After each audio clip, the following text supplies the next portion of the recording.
this. Right. Hello, everybody, and welcome back to Odyssey of the Dragonlords. In the last session, the party, having returned from their trek to the Mithril mines, have now decided of their next course of action to go to the city of Mytros and figure out just what is happening. Because, well, one of their tasks involves retrieving the legendary ship known as the Ultros, the ship that once was commanded by Estor Archelander during the days of the Dragonlords of old. However, the only person that is said to know the location of the Ultros is King Acastus of the city of Mytros. Before heading over to Mytros, however, the party took a little bit of a detour to deal with some bandit problem that has been assailing the city for the time being. They made short work of the bandits, arresting them, and, well, making sure that their giant minion, a Cyclops that it seems to have been bullied into serving the bandits, was given a different task. Phobos took over for the time being and led the giant back into the Halfling Enclave for them to potentially help as a form of a bodyguard of sorts. Phobos, of course, being Pythor's Halfling advisor, who seems to be almost his second in command. After this, the party took some time out of their day to visit the theater. They witnessed a play, but really what was catching the eye of the party members is that amongst the performers was a nymph, a air nymph to be more specific, one calling herself Aria or Aria, however you want to pronounce that. Who, well, the party had an interest in seeing as amongst the many recipes that the Mithril Forge possesses. One of them involves the acquiring of, well, the hair of a nymph. Arya told the party that she will think about it, give her at least a day for her to think it over before she parts away with a piece of her, so to speak. During this, however, Sima, one of the other performers, took away Exandri onto what at first sounded like a romantic outing of sorts, but it couldn't be further from the truth, as Seema revealed her true colors, a green hag that seems to be keen in eating Exandri's heart out of her chest. Uh, Thankfully, Porunga was sailing along while invisible and seems to be ready to jump in and assist uh, his companion. Uh, and that is where we left off. Right as we were rolling for initiative, I believe. Let's go! Do me the Porunga, save me! favor of rolling for initiative. Be sure to click on your token.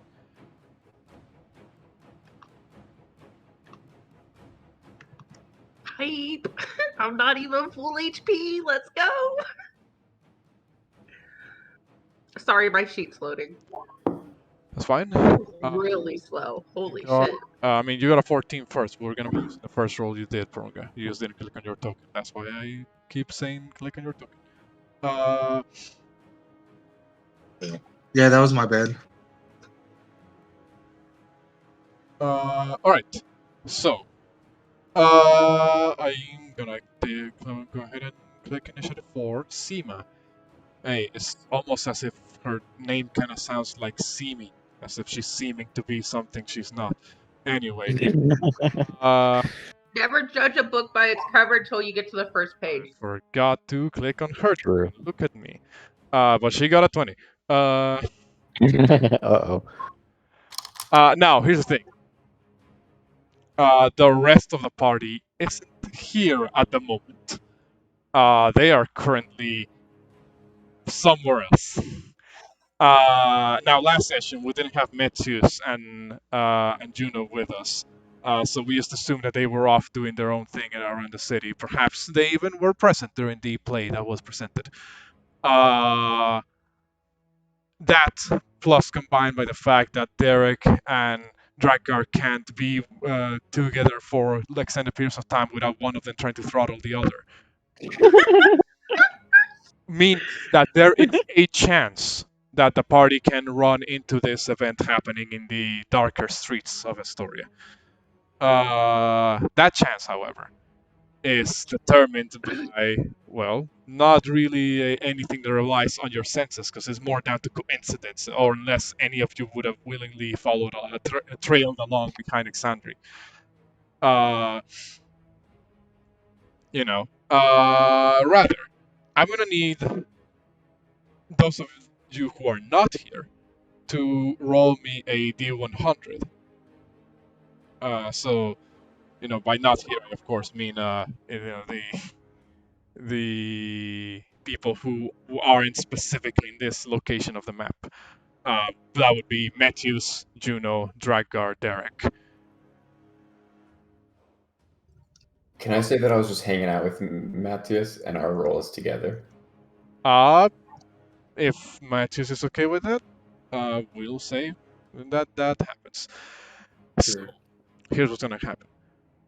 Drakgar and Derek, because you were hanging out relative close to the city.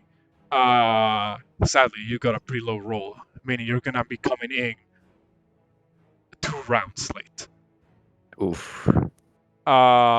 Metius and Juno, on the other hand, because that was a pretty high roll, you're just gonna be coming in next round. We'll say you happen to walk by this segment of the city on your way back to the palace or inn or wherever it is you were gonna be taking your rest at.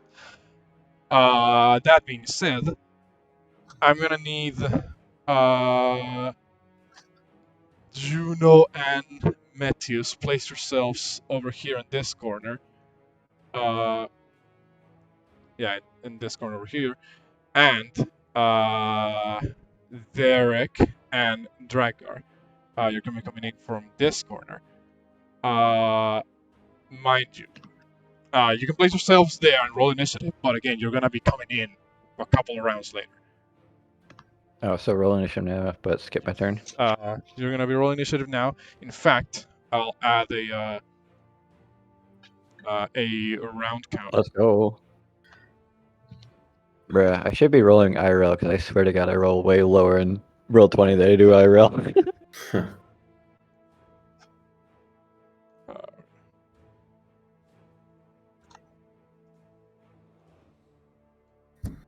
Alright, so we're gonna do that round counter. So, with that being said, and everybody laid down on the field, we will begin.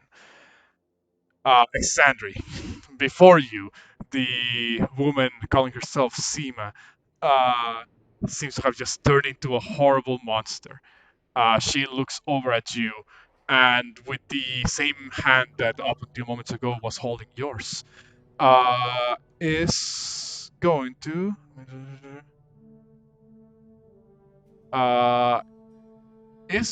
look at you, and you see as her sharp claws seem to just extend from her hand, like a good couple of inches past her fingers, as she will take a swing at you with her claws.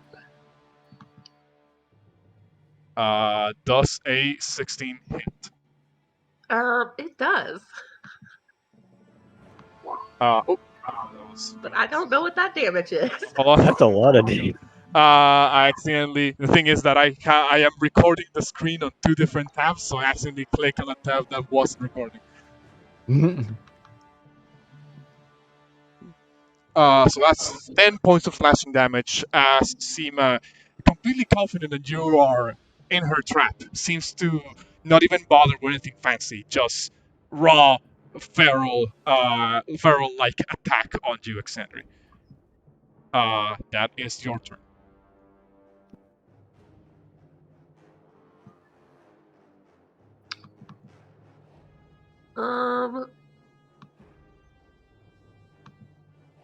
Let me look through my spell arsenal.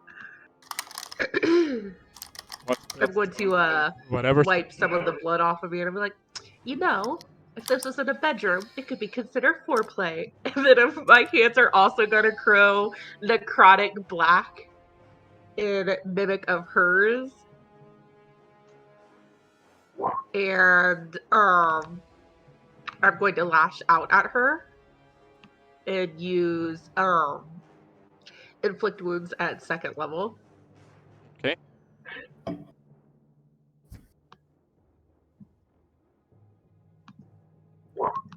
Oof. And I will miss. You coat your hand in energy and kind of reach out towards Seema. But at the last possible moment, she just kind of seems to dodge over to the side, right as that little burst of energy comes out of your hand. So you still want to put your hands on me? And then Feeling is. Cassie has a question. Go ahead. If I fly straight up, is that an attack of opportunity? We'll take an opportunity attack on you. Okay.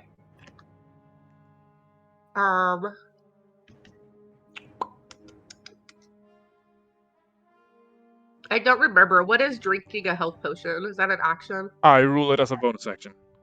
Alright, I'm gonna drink a normal health potion. Alright. That is 2d4 plus 2. I rolled wrong. Damn, that's a lot of health. That was 242.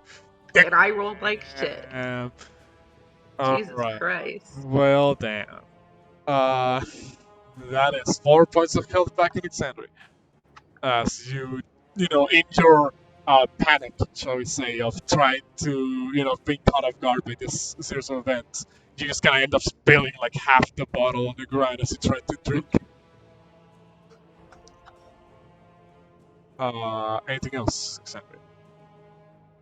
No, that's it. I think Uh, Pumo Oh, was AFK because he didn't put himself in. yeah, Porunga and Juno, do remember to place yourself on the map and roll your initiative. Alright, I am going to cast Magic Missile on level 3. Oh shit. Okay. So that is 3, 4, 5. So that's 5 missiles being shot at. Oh, you didn't click your character. You have to click your character when you do that. Me? Yeah, you have I to did. click your token.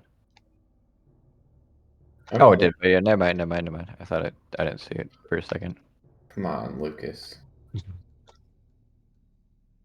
So hold on, that is 4, 9, 12,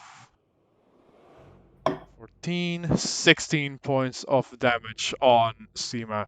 As coming out of invisibility, Porunga kind of, just his form seems to shimmer into existence and just lets out this barrage of magical projectiles against Seema from the side of the street.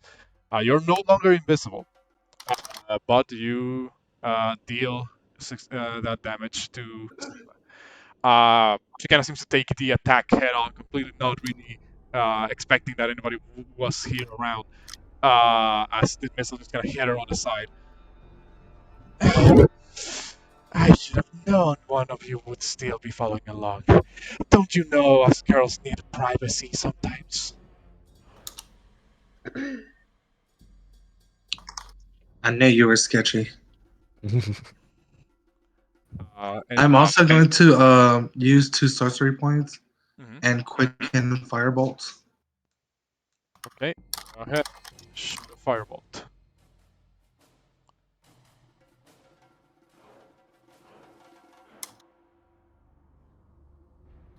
Ooh, crispy! The duality of man attacks once again. Owie. And Leave so my friend alone, bitch! she gets hit for a total of 22 points of fire damage. Crazy how your Jesus cantrip Christ, Porunga. Crazy how your She's- cantrip dealt more damage than your 3rd level spell. So, I know, right? for 22 points of fire damage. Oof, crazy. You see, 38 damage 1 round. following up that blast of magic missiles, Porunga kind of, with the other hand, shoots like a bolt of fire at Seema. who seems to just be completely caught off guard by it. With that, anything else, Porunga? No, I'm gonna end my turn. All right. With that, this would put us at round counter 1, meaning that in this round, Metius and Juno come out. As you guys heard some noises in the distance that sound like the sound of magic being casted. The telltale sound that at this point becomes a little bit too familiar for you guys of the magic missiles being shot out, and you can just tell, oh, Porunga is here, and then you just kind of run over, and then you begin to see out of the corner of your eyes. You head down the street, what appears to be a sound of, well, from this angle, you wouldn't be seeing what is being shot at, but you see Porunga having just finished casting a spell at something just out of frame. But yeah, you guys will be coming in through here. Oh, you guys are not on the grid. Give me a second. There we go. Seema, on the other hand, did not take too kindly to you, Porunga, doing the thing that you did. She will look over at Alexandria, look over at you, and says, 3 is a crowd, but it's only a matter of time. Now, I shall see you in a bit. I won't be too far behind. And you see as she seems to her form begins to shimmer as she seems to disappear for a moment. You do still hear her around. You feel her presence. She hasn't left the area. She's somewhere here. That is it for that, Juno. You Well, I'm going to sprint. I'm just going to use my action to sprint. And just stand right next to Exandri and kind of look around. Because I saw the person they were fighting, I'm assuming, right? You didn't, from the angle that you were coming in through, you didn't see what was being shot at. You just saw Porunga shoot at something. All right, well then I'll ask Exandri what's going on as I run up. But we don't need to go through that because I already know what's going on. Okay. And yeah, I'll just hold an action, and if someone shows up around me that I can hit with my staff. All right. Exandri?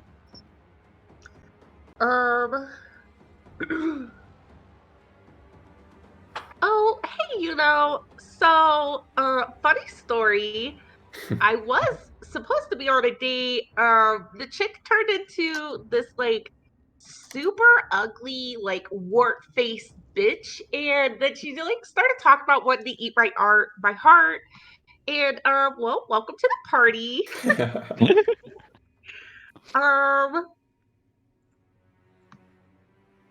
I'm going to cast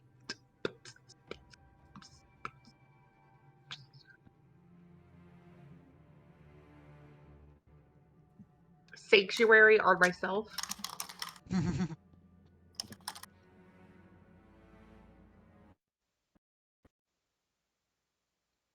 Oh. I think I cut out. One moment.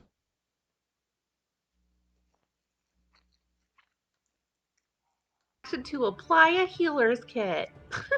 Sorry, yeah, I cut out for a moment there, but you use bonus action to Sanctuary and then action to use a healer kit on yourself? Yeah. Alright, good. I forgot what a healer's kit is worth though, so I'm trying to look it up.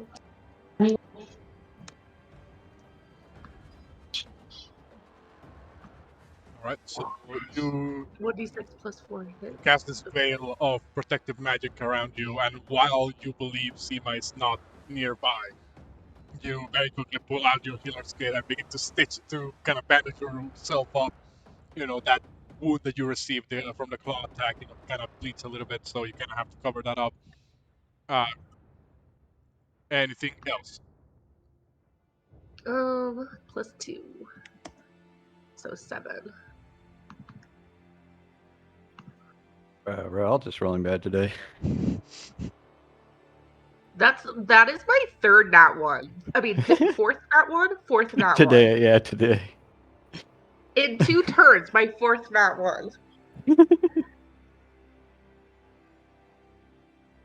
And then that's it. So I have Sanctuary, and I used a Healer's Kit on myself. Also, she's invisible. Not quite sure where she's at. She's probably gonna go for Porunga, as he literally just lit her up. Porunga. Speaking of which, what do you do? All right, so I don't know where she's at, so I'm just gonna group up with these guys. Right here. Circle right here. As you move away, Porunga, Seema is going to use her reaction to give you an attack opportunity as you move away, with advantage because she was invisible and you couldn't see her. So, 19. That hits. For 15 points of slashing damage as you're like, oh fuck, she's invisible and I better hold, get closer to the rest of the team. So you kind of walk by, and as you walk back, you just feel this gashing pain through your back as from invisibility she just seems to let loose an attack with her claws. You don't look too good already. Think of that as payback for ruining my beautiful farm. Okay, I can still cast something, right? You only moved. You haven't taken your action bonus action, so yeah. Alright, so I'm gonna cast Ice Knife on her. Alright.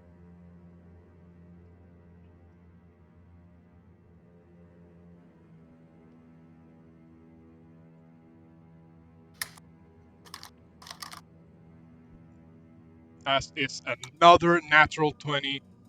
Bruh. Fucking yes. Listen, Porunga's my polar opposite today. It's another natural 20. Hold on, that is. Do they have to make the damage if they're hit, the save if they're hit by it, or do they just auto take that? When it explodes, they have to do a saving. Okay, so they have to make the saving throw. Seema is going to make a dexterity saving throw. 14 just makes it. Hold on, I have to double check. Could you put the description of Ice Knife in the chat?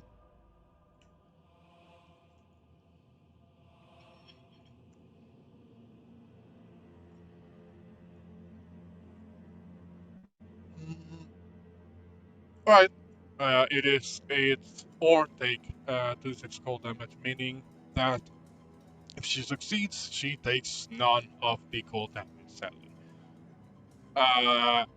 So you kind of toss the ice knife at her, kind of cuts her like around the ribs area, and right as the knife lands behind her, boom, kind of explodes with a blast of cold energy that she seems to definitely avoid for the time being. Is that it for your turn, Porunga? I'm gonna use my last 2 sorcery points and quicken another firebolt. Nat 20, nat 20. Watch, since you said that, he's gonna not want it. Well, he can't have worse luck than I have. Or not one. Freaking same, dude.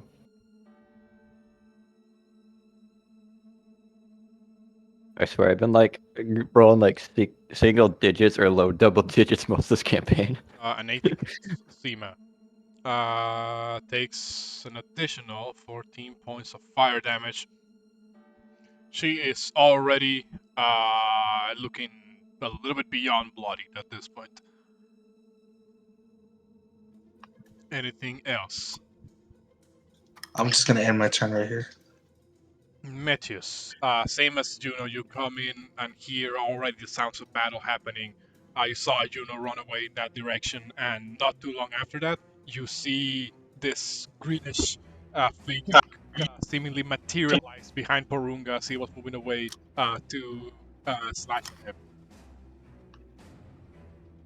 Okay.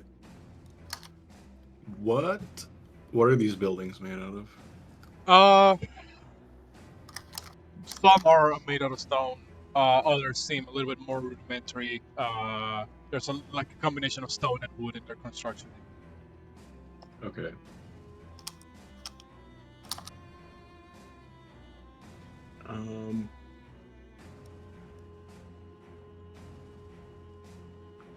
I really want to cast Fireball.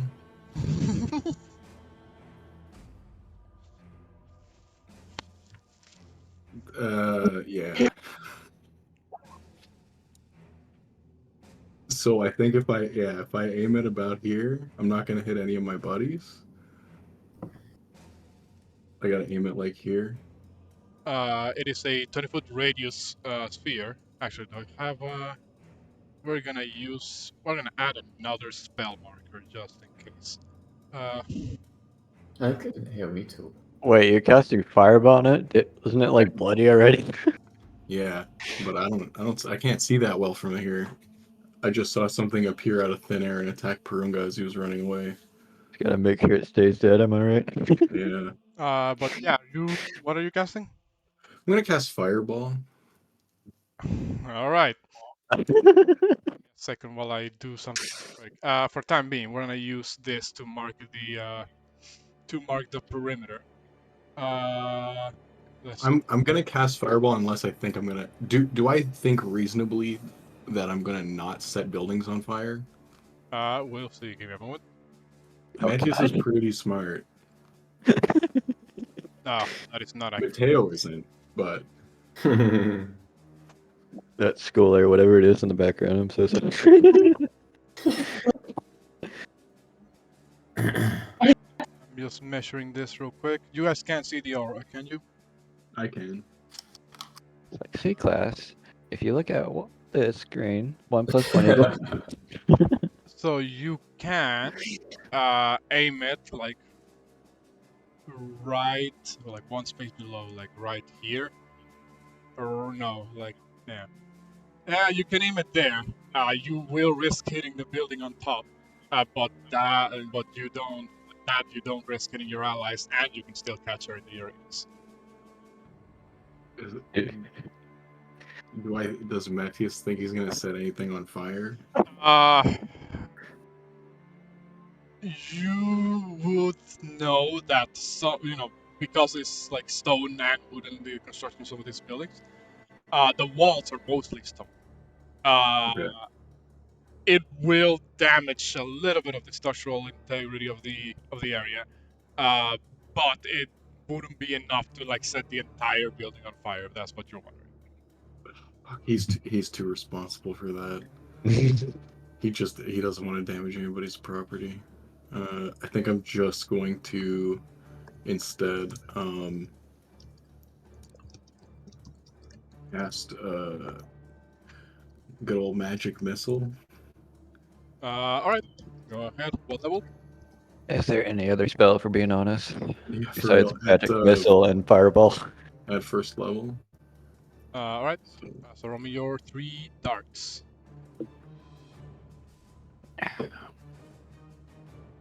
All right, 10.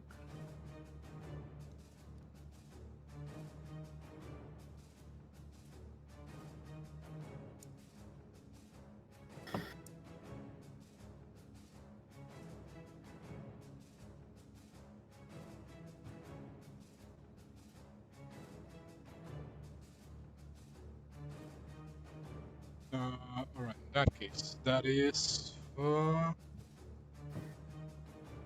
10 points of damage, force damage on Seema as the 3 blasts of magic missile. Hold on, let me just delete the spirit weapon there.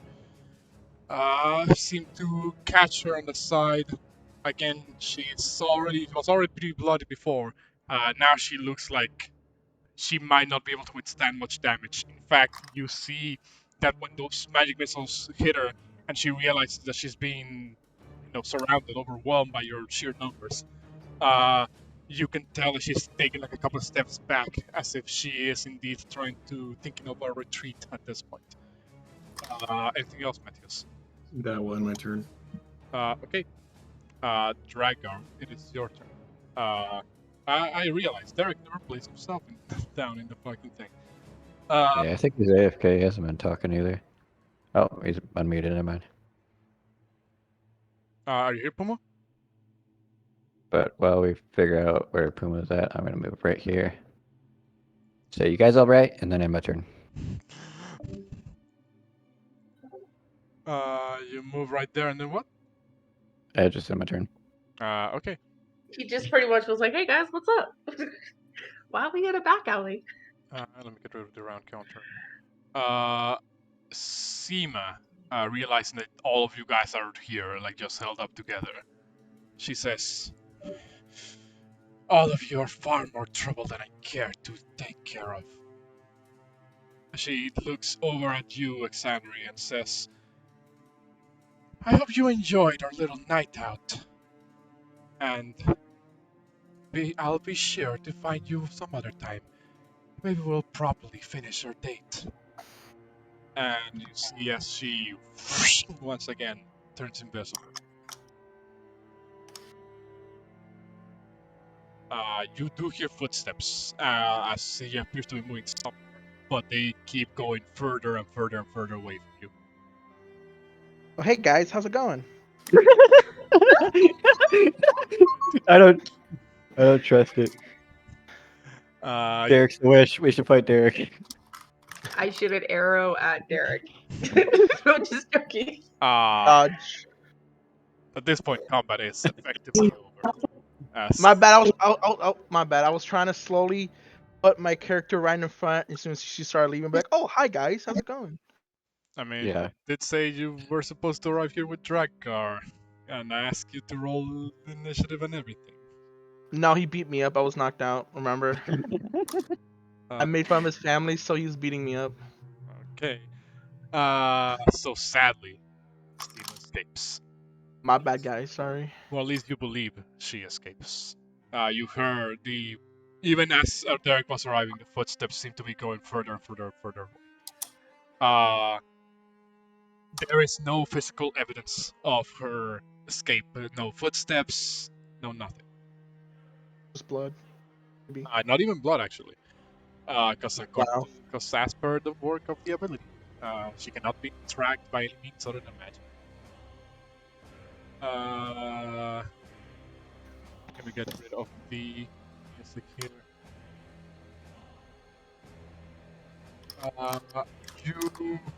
Well, as far as you can tell, the sound of combat has already alerted the people around here. You begin to hear as people begin to open their windows, look out their doors. You know, this scene has caused a little bit of a scene, shall we say? Let me one moment. Let me skip this one.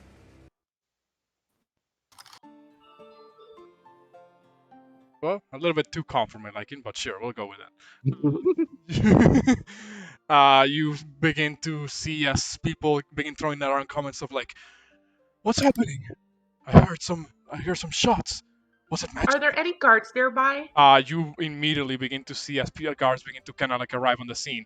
You see these two soldiers kind of begin to arrive. As soon, almost as if on cue, when somebody amongst the bystanders, that are picking out the buildings, you hear some of the guards begin to come out as one of the citizens just says, somebody alert the guards!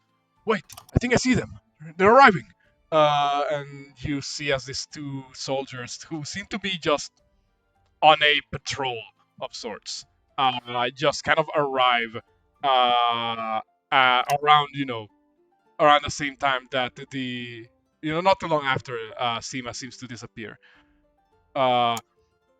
These two soldiers gonna come up, and you see them look around. They realize you guys are here in the area, and one of them comes up and says, "What happened here? We've heard some noises. I need you to, this might be a little bit of emergency. First off, out of game, Cassie is digging through her notes. What was the name of the performance group? They didn't have an established name. They just called him Sorcerer. There was an establishment name. I just have Arya, Seema, and then Old guy. I'm trying to figure out where I put the old man's name. Tassos. That's his name. Tassos. All right, so I'm gonna be like, we need to reprimand these 3 people immediately, please. They just attempted to kill me. And then I'll let them know, like, Seema, and then Arya, and Tathos, and then I will let them know that they were the performers that were performing in the amphitheater earlier that day. Oh, are you sure it was all 3 of them? Where'd they go? Seema turned invisible and ran that direction, and she's gonna point in the direction where Derek is standing. Hi. That's the direction she ran, right? That's the direction you believe she may have ran off to. She's currently invisible and bleeding. Can I look at the ground? Is there like a blood trail? Again, because she turned invisible, the way her invisibility works, she cannot be tracked, so there's not even a trail of blood that follows her. Okay. I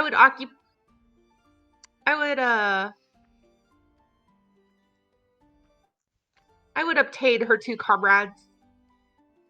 They either don't know what she is at all, or they do know. Therefore, they're either allies or oblivious. The performers, you say? Well, I think they are still in town, aren't they? They kind of turn to look at each other, and the other guard says, I mean, they just finished performing today, but they probably haven't all left. We will look into these matters. The other one looks up and says, "Can you describe these people?"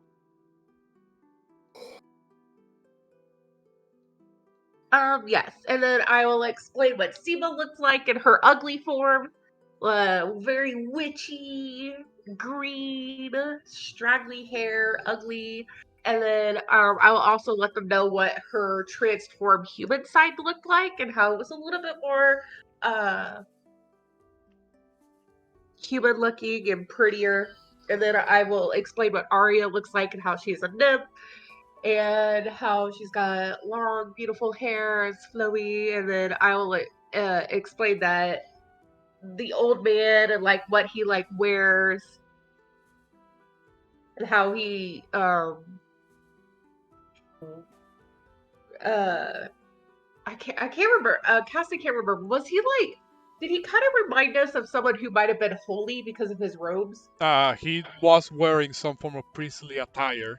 And Okay, as well. did identify that around his neck he seemed to be wearing a holy symbol of Lutheria.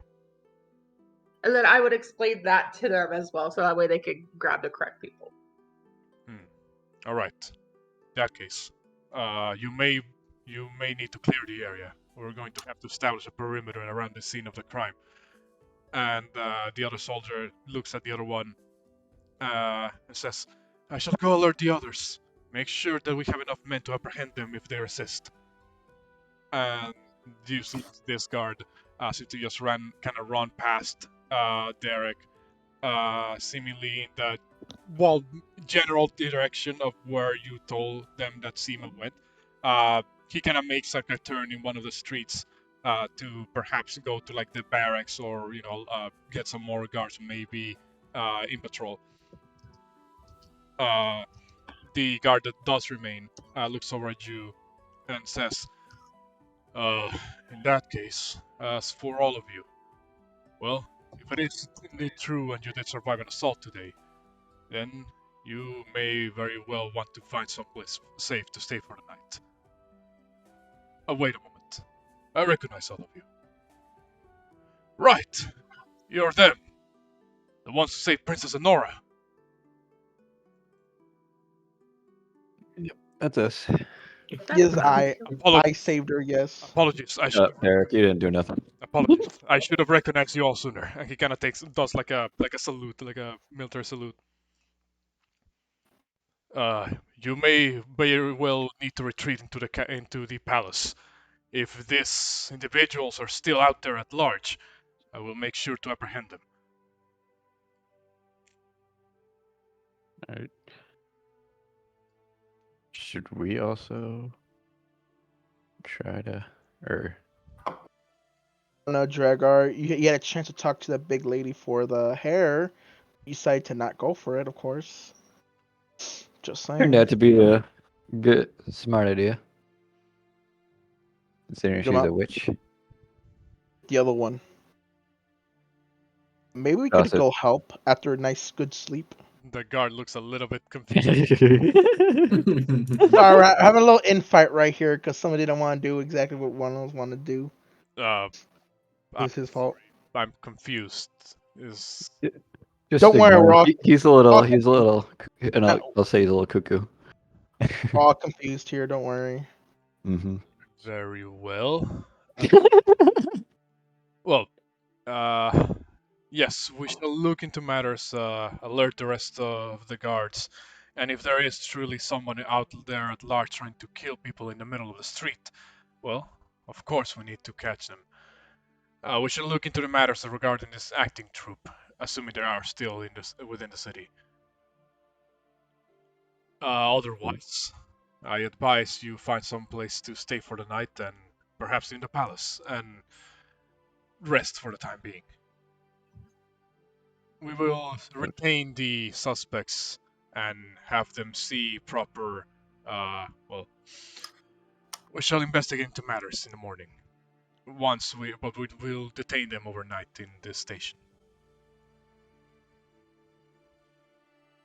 Does that Got it. very well? Now, despite the events that transpired tonight, do enjoy the rest of your evening. I totally just read fucking Derek's sentence from a chat. Seems good.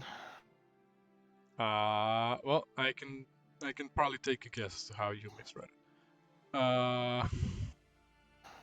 Now, you guys will.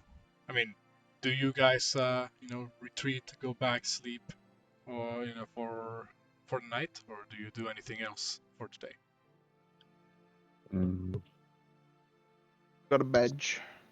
I mean, I'm gonna head to the castle. should we try to find them before we go to bed, or should we just assume the guards are gonna do it? Oh, I got no spell slots. What do you want me to do? I could take them. We just need hair, okay? All we needed was hair, and you failed the mission. Oh, I don't feel nothing. the mission was not done successfully. Okay. I'll go to castle as well with Porunga because I have no energy left really. Walking here and getting myself beat up by him didn't suit well for me. My body needs to go to sleep. There we go. I made a Yeah, new cool. spell. I made a new spell marker for you, Metius. Is the fireball. That's awesome. Thanks. Boom. Uh, so, uh, so from what I'm hearing, is everybody in agreement to just call it a night, go back to the castle and sleep? Yeah, I guess. That looks Yeah. like it will be our only option. I'm afraid I don't have any magical means of detecting this creature. Okay.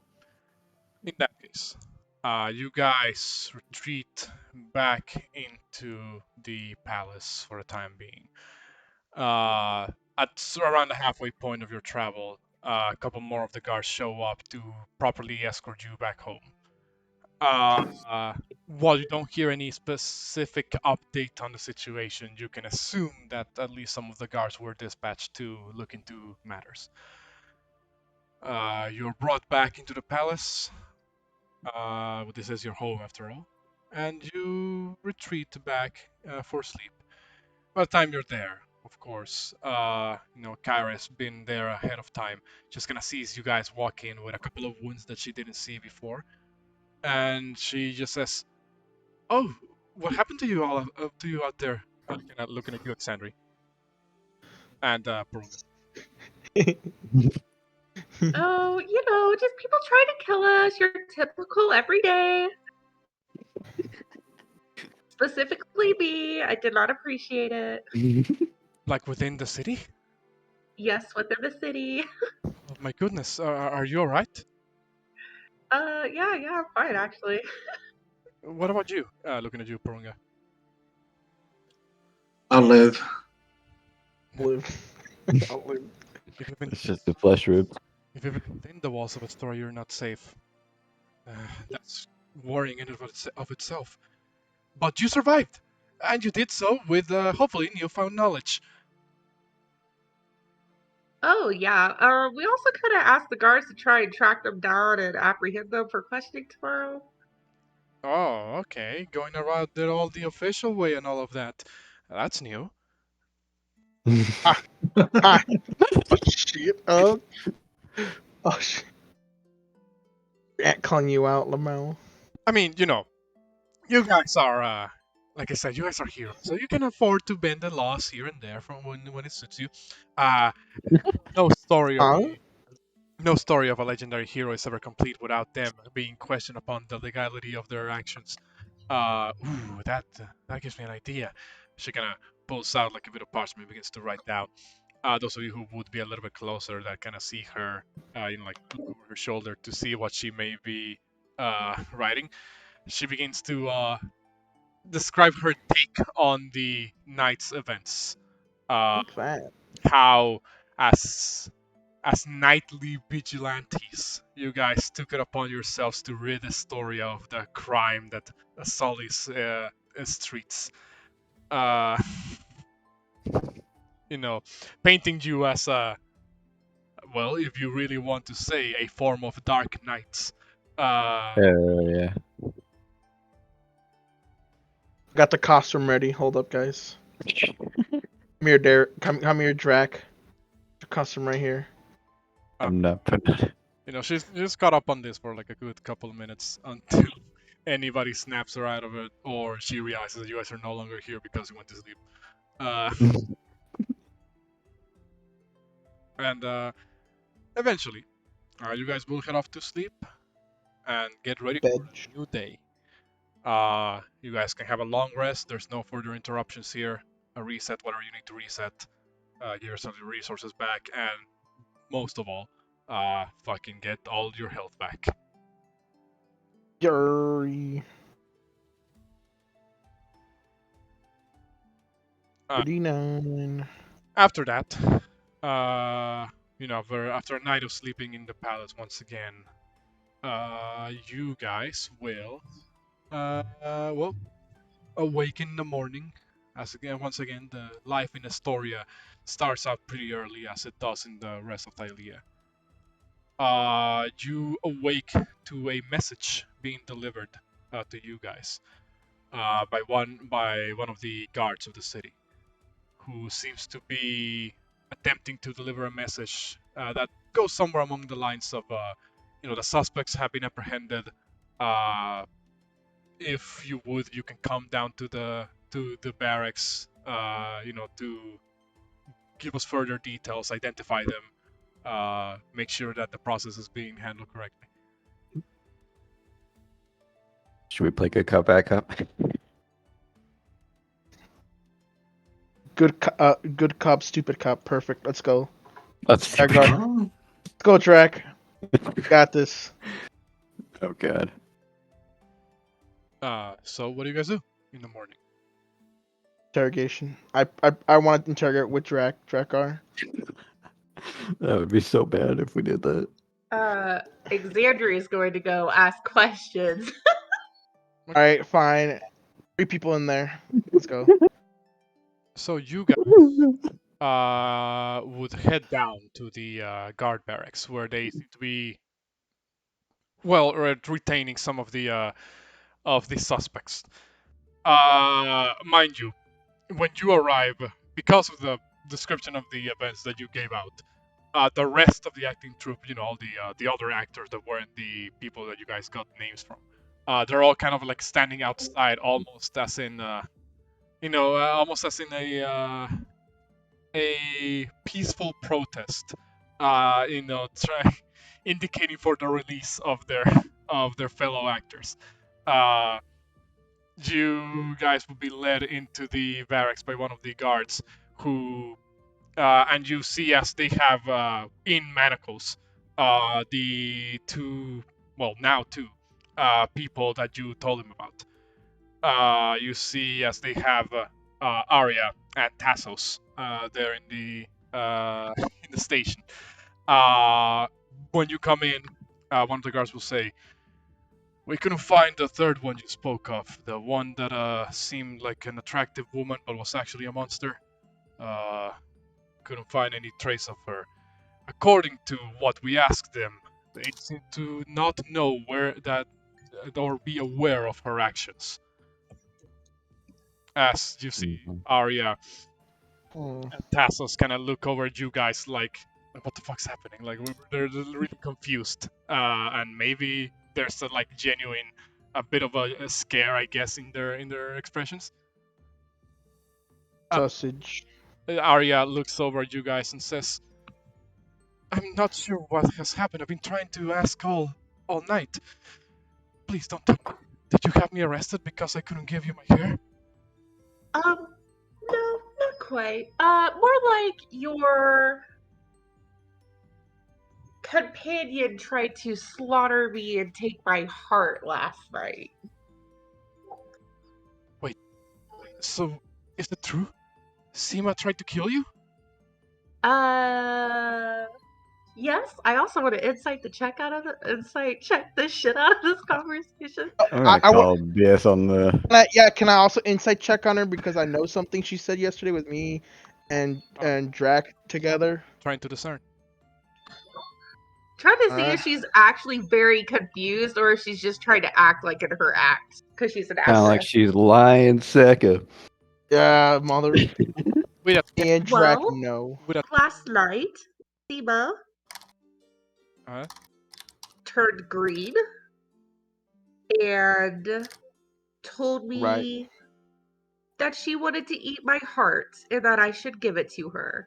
And then she grew these really long black claws and from there proceeded to try and kill me. Tassos speaks up at this point and says, "Nonsense! If she really was a monster, she would have killed all of us. We've been traveling for her for months, with her for months. The, this is the first I ever heard of any of this. Mm-hmm. Be mistaken." Hmm. Hmm. Can I insight check what he's saying too? You may. Same. I will insight until I get something good and high. Oh, my insight's like I'm high. smelling lies. Yeah, 21. I'm smelling lies as well. Well, the opposite, rather, Derek. Oh. It seems that both Tassos, well, yeah, I'll say Drakgar, with Ari it's a little bit difficult to tell because, like you guys said, she's an actress, so you guys roll not that particularly high except for Drakgar. She, as far as Derek and Xandria are concerned, she could be lying. For you, Drakgar, Arya seems like she could be genuine, but you still have that feeling in the back of your head, like maybe she's trying to take cover for her, right? Mhm. Whereas with Tassos, Xandria, and Derek, you both kind of come to realize that, oh, damn, he kind of sounds legit. He sounds legitimate in his questioning. Hmm. Okay, that checks out. He sounds like he's right, but you are right. You told us yesterday when me and Dragon were punching each other, or he was punching me and knocking me out, that, that you have a bad. Well, you technically didn't say a bad feeling, but you tell him, "I hope you don't miss your friend." You did tell us that yesterday. No, He asked you why. I didn't say that. I said that you should Fine. take care of your friend. You see, I was under the impression that through all the towns and all the cities that we've gone through, Seema was just having one-night stands with some of the locals. And I thought your friend was going to be in the receiving end of it. That's why I said that you should take care of her, so that her feelings wouldn't get hurt. Well, I guess that's true. I'm guessing actual one night stands count as actual and one night stands because she kills them after. Slam. Oh, Dragar, come on, back me up. Back me up, Dragar. Just on my desk. Come on. wait.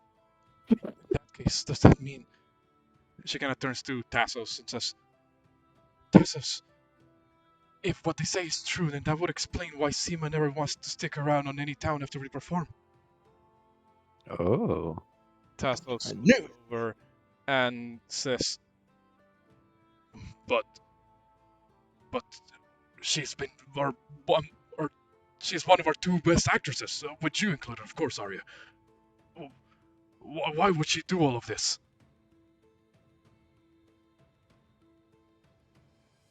I'll use an item and put on my Monopoly hat. Hmm. Detective Derek here. Hmm. Um, Oh my god. one of the Would that? oh, go ahead. I was gonna say, well, if what you're saying is probably true of what we're saying. Have there been any reports of people missing after you guys leave? Well, Towns after you perform? we wouldn't know because we leave. I'm sure maybe you would have heard around when you're traveling, like, hey, might be some people missing the next day, or loved ones asking to help find for their loved ones. We never stick around in settlements after we perform. We are, after all, a traveling troupe. Being on the constant move is, well, what we do. Hmm. Okay. All right, Sandra, help me out here. Okay. To tell the truth at this point. At this point, one of the guards speaks up and says, well, we apprehended them because you believe them to be suspects in the investigation. If you believe their suspicion to be clear and their story to check out, we will release them at once." Mm, Well, it's up to my friend's decision if they want to be free, since no, this is all concerns around her and what happened to her. And I look at Arya, Zan. Arya will speak up and say, "But we're innocent. We didn't know what Seema was doing. We swear." Xandra looks really sad at everything that's going on, by the way, because she wanted to be friends. One sec. Yes, if you give the hair, you. Xandria is going to look really sad over at Arya, and she's going to be like, "I just wanted to be friends." She looks a little bit confused at that comment. What we're doing Go ahead. in this world is really big and impactful on everyone, not just ourselves. When we came to meet up with your troop, all we wanted to do was ask for a favor and possibly helping us continue to pave a better path for everyone in the future.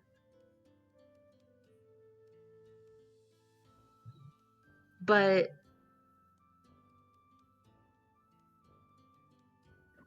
if you guys truly have nothing to do with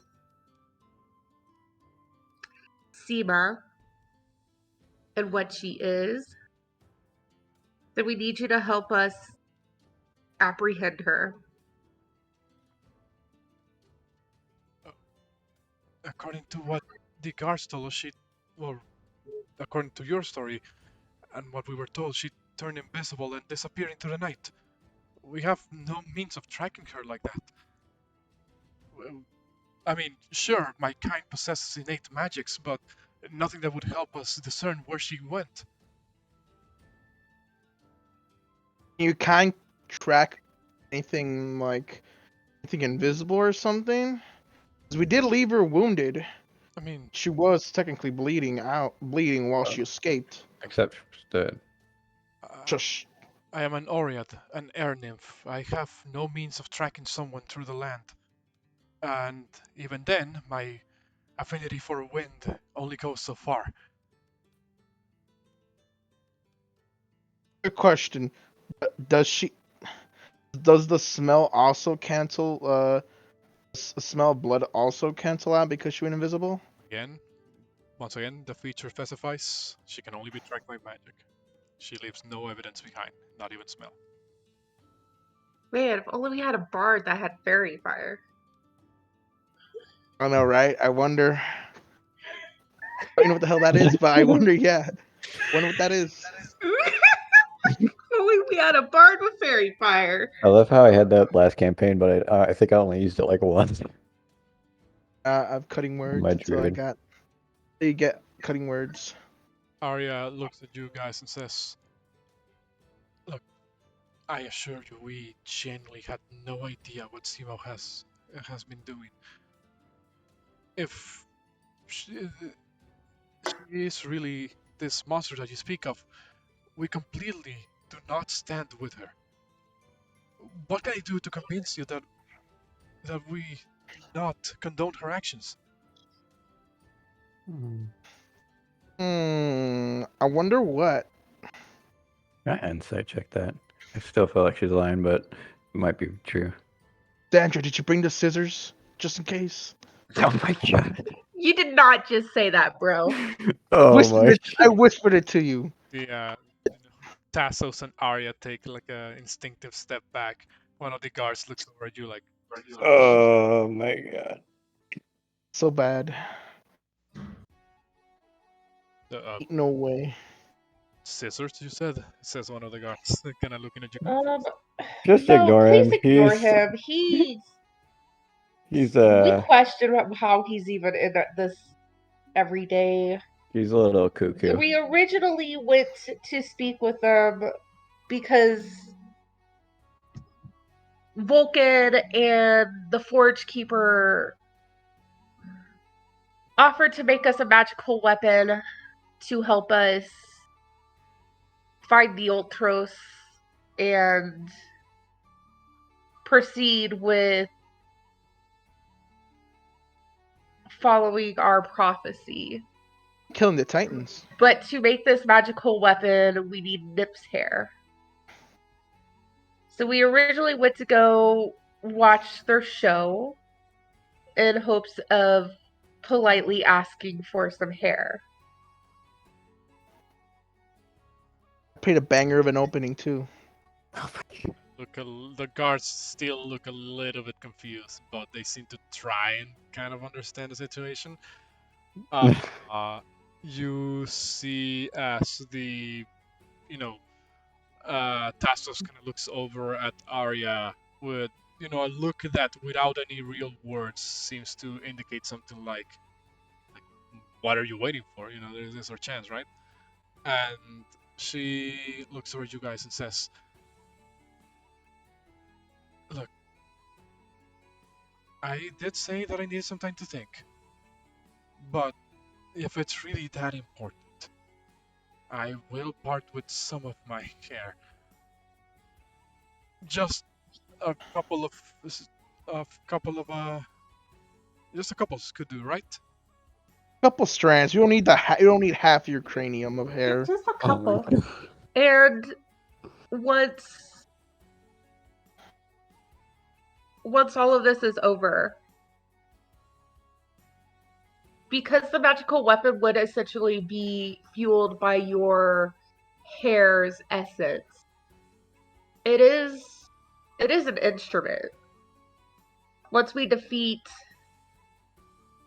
our prophecy, if you truly mean that you're not working with Sima, we could return the instrument to you specifically. I'll sign it. Oh my. Still don't, Hey, still don't believe us, do you? I want to give you guys the benefit of the doubt. So me, myself, yes. sausage. But I guess the surrealism of being attacked like that in my own city just kind of hit hard. Seeing as we're truly just trying to do the best for everyone, not just ourselves.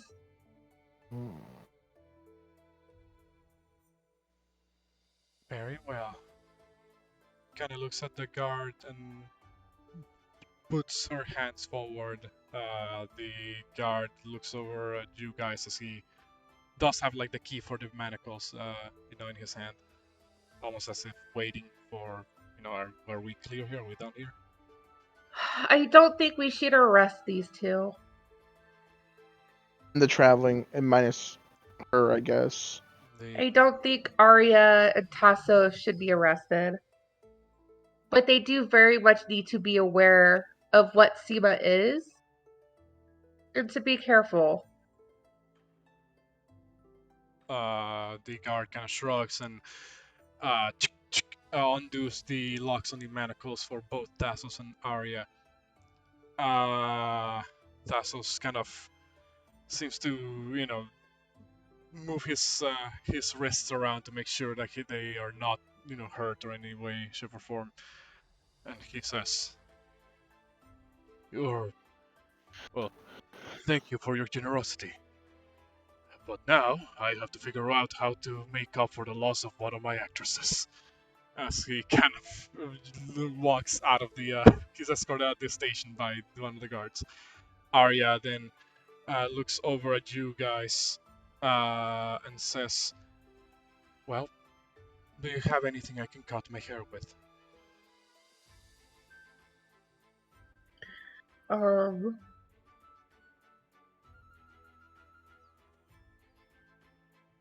mean, I guess we can use my axe. How many No. knives do you have, guys? Come on. I hand over a really pretty dagger. It's definitely like a royal dagger. It's super pretty. Very feminine. You should probably give it to her as a gift for being One of sorry. the guards hasn't, left the room, so he's kind of like, on the lookout, make sure nothing funny happens here. And you see as Arya takes the knife, kind of pulls on a bit of her hair, pulls it like outwards, and with the sharp part of the knife just seems to cut a segment of it. In such a way that when she lets go of, when the rest of the hair falls, it's done in such a way, to not completely mess up like the shall we say symmetry of her hair. She kind of hands over this trance to you guys. Kind of wait. I will take it and I will open up a really pretty pouch and put it in the pouch. And then I'm going to take a emerald hairpin from my hair and I will hand it over to Arya. She kind of looks at you. For your hair. In case you want to use it until it grows back up. Well, we're probably not going to be performing anytime soon until we find someone to replace Seema. So I suppose it'll take some time. She kind of puts the ornament on her hair, and she does hand over the knife back to you. You can keep it. In case Seema comes around. The guard kind of looks over at her as in, no funny business here. And Arya just kind of looks down at the knife, almost with not really like repulsion, but an expression that kind of says like, "Oof," like I kind of don't want to use this. She looks at you and says, "I've used plenty of props for the place, but this is the first real weapon I hold in my hands." Don't worry, it's not necessarily that great of a weapon, but Seema does hit really hard. In case you did come back around and you found yourself in trouble, just keep it close. She nods and kind of puts it in a bit of a not really like a pouch, but this little satchel that she's given to by one of the guards. Apparently, her belongings that were just kind of kept on off to the side. She holsters the dagger there. As she, kind of looks at you guys, she just kind of nods, does like a bit of a bow, and says, "Well, wherever you may be going, I hope you don't have as much trouble as Seema has caused you here." And Unfortunately, I think our next stop might have even more trouble. Yeah, But but we'll be Arya, fine. I do mean it. Once this is all over, if we run into each other again, we would gladly give the musical instrument over to you, and And I'll maybe we'll sign it. even share some of our stories with you. all right, I'll hold you to it then. And she walks. She's escorted out the station by one of the guards. You would, when if you guys were to step outside at this point, you would hear as Thassos is giving like an announcement to the troop, the rest of the actors and musicians and the like that are form part of the group, and he says, "Everyone, I regret to inform you that we may perhaps put a bit of a hold on the tour. It seems that, well, for reasons that I'll explain later on, Seema will no longer be accompanying us in the tour. Take this chance as a way of resting up. Perhaps we may even run some scouting of sorts. Casting will be necessary here. I know this is a bit of a sudden turn of events, but it shall be dealt with accordingly." And well, with that, the acting group is going to put Sad. an indefinite hold on their little tour. Uh, Sad. Very sad. you guys, however, are free to continue on your way. The guards don't really retain you for any more further questioning. They just kind of will start putting up like bounty posters of this individual, Seema. So what do you guys do now? Well, since we got the hair, should we start heading to the forge then for whatever it was that you needed to make with that? I'm still a little short on gold, guys. I don't have enough gold to buy my item. To get my item. I'm short another 80 gold. So what do you guys do? I can walk to the forge. That's fine. It's a brand new day, right? Yep. We're all fully healed. Okay, cool.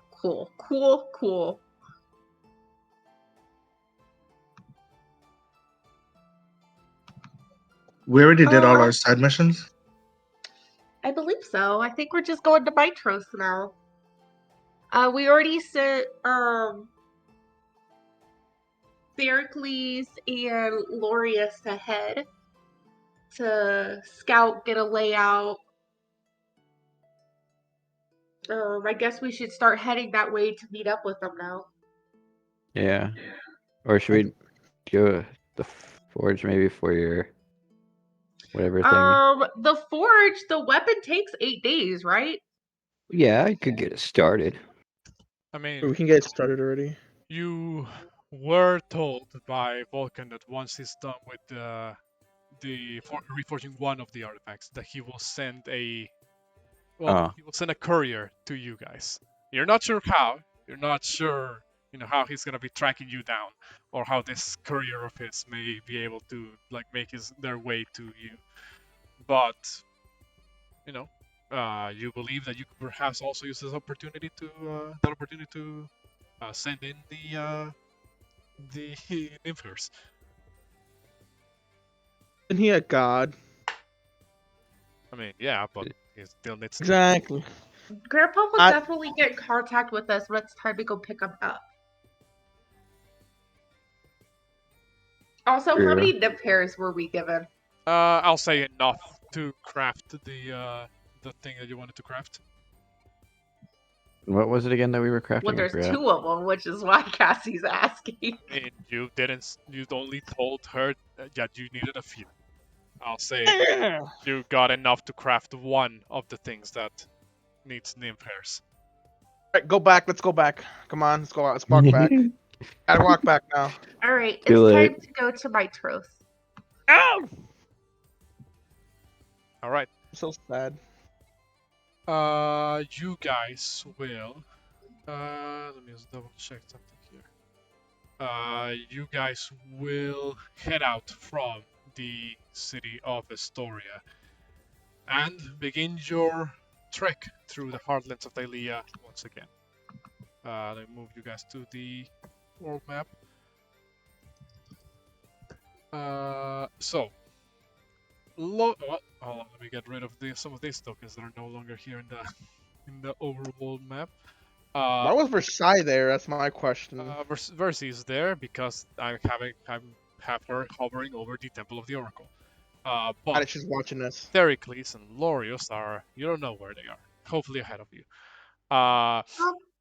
So as you guys are getting ready to set out, Did you guys buy horses? nobody said Yep. anything. None of us about horses. No, none of us about horses. We're walking? Got it. I mean, hey. How much are the horses? Kara will join you. I mean, depends on which Lot. type of horse you need. Yeah. Donkey. A donkey. Kara will show up as you guys are getting ready to depart.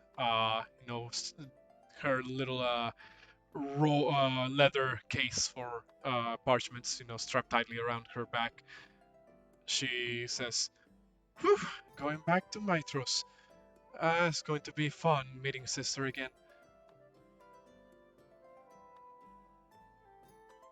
Now, let us go. Adventure awaits. Oh boy. Is there like so Metius is from Mytros. Yes, that is correct. Is contact with Valis like very uncommon? Or does she go out and be like, "Oh, I love my people"? She is the queen of Mytros. A lot of people Mhm. think that means she's somewhat unreachable.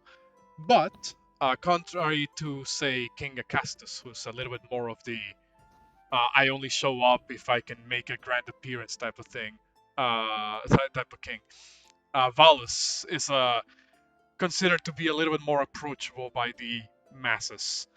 She's often seen going to and from the royal palace to the Temple of the Five in Mytros, and even in very rare occasions, perhaps even visiting segments like the sort of like market district of Mytros.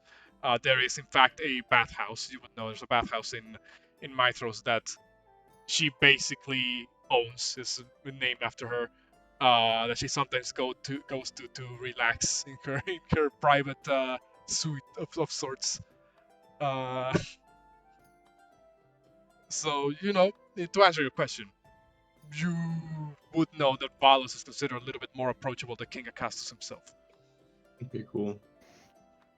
Got it. This is the bathhouse episode. Got it. What? Well, What? Just Derek being Derek. I don't know where the fuck that came from, but It said bathhouse, so I was thinking, oh. Shit, what the fuck? anyway, so you guys set out. I believe, as per D&D 5e travel rules, it takes every day worth of travel, a day of travel being worth at least 8 hours or more. You can cover up to 24 miles by regular travel distance. Meaning that it would take it would take you two days to reach the city of Mytros if you go this route that I just established there. Nah. If that Sounds good to me. is the route you choose to take. The other route. I mean, the other route is to go through the forest, which will be it's a bit more of a straight shot, but the terrain is a little bit more treacherous than if you were just to follow the river. Take the long What way, forest guys. is it? Is this the nymph forest that we got Lorius? Or not the nymph forest, the forest where we found Lorius? The Mossy Temple. Well, the Old Woods, The temple? the Old Woods, as the region is called, is a massive forest. It comprises a lot of mostly Fey inhabited territory, as well as pathways. You know, it's a lot of wilderness. There's not a lot of settlements, if any, around there. Let's take the road. We physically have a map, like the characters, right? Also, the map that you guys see, I'll say is somewhat diegetic to the Mhm. to what you guys would have available on hand. Then I would, Metius would say, I agree with Xandria. I think we should just take the road. Besides, there are some smaller looking settlements along the way. Maybe people will need help, and we still need to spread our fame and glory. True. Yeah. Some music, got it. All right. So, travel begins. I'm gonna need whoever wishes to roll me a d20 to I see. want to do it. Oh, This is my first time rolling since I fucked us over in episode 1. okay. Well, I mean, if anybody's okay with that, What am I rolling? A d20? d20 to see if there's any random encounters for the first day of travel. No whammies. A 20 beholders appear. The holder. God damn it. My cookies. nothing happens on this day of travel. Oh, snap.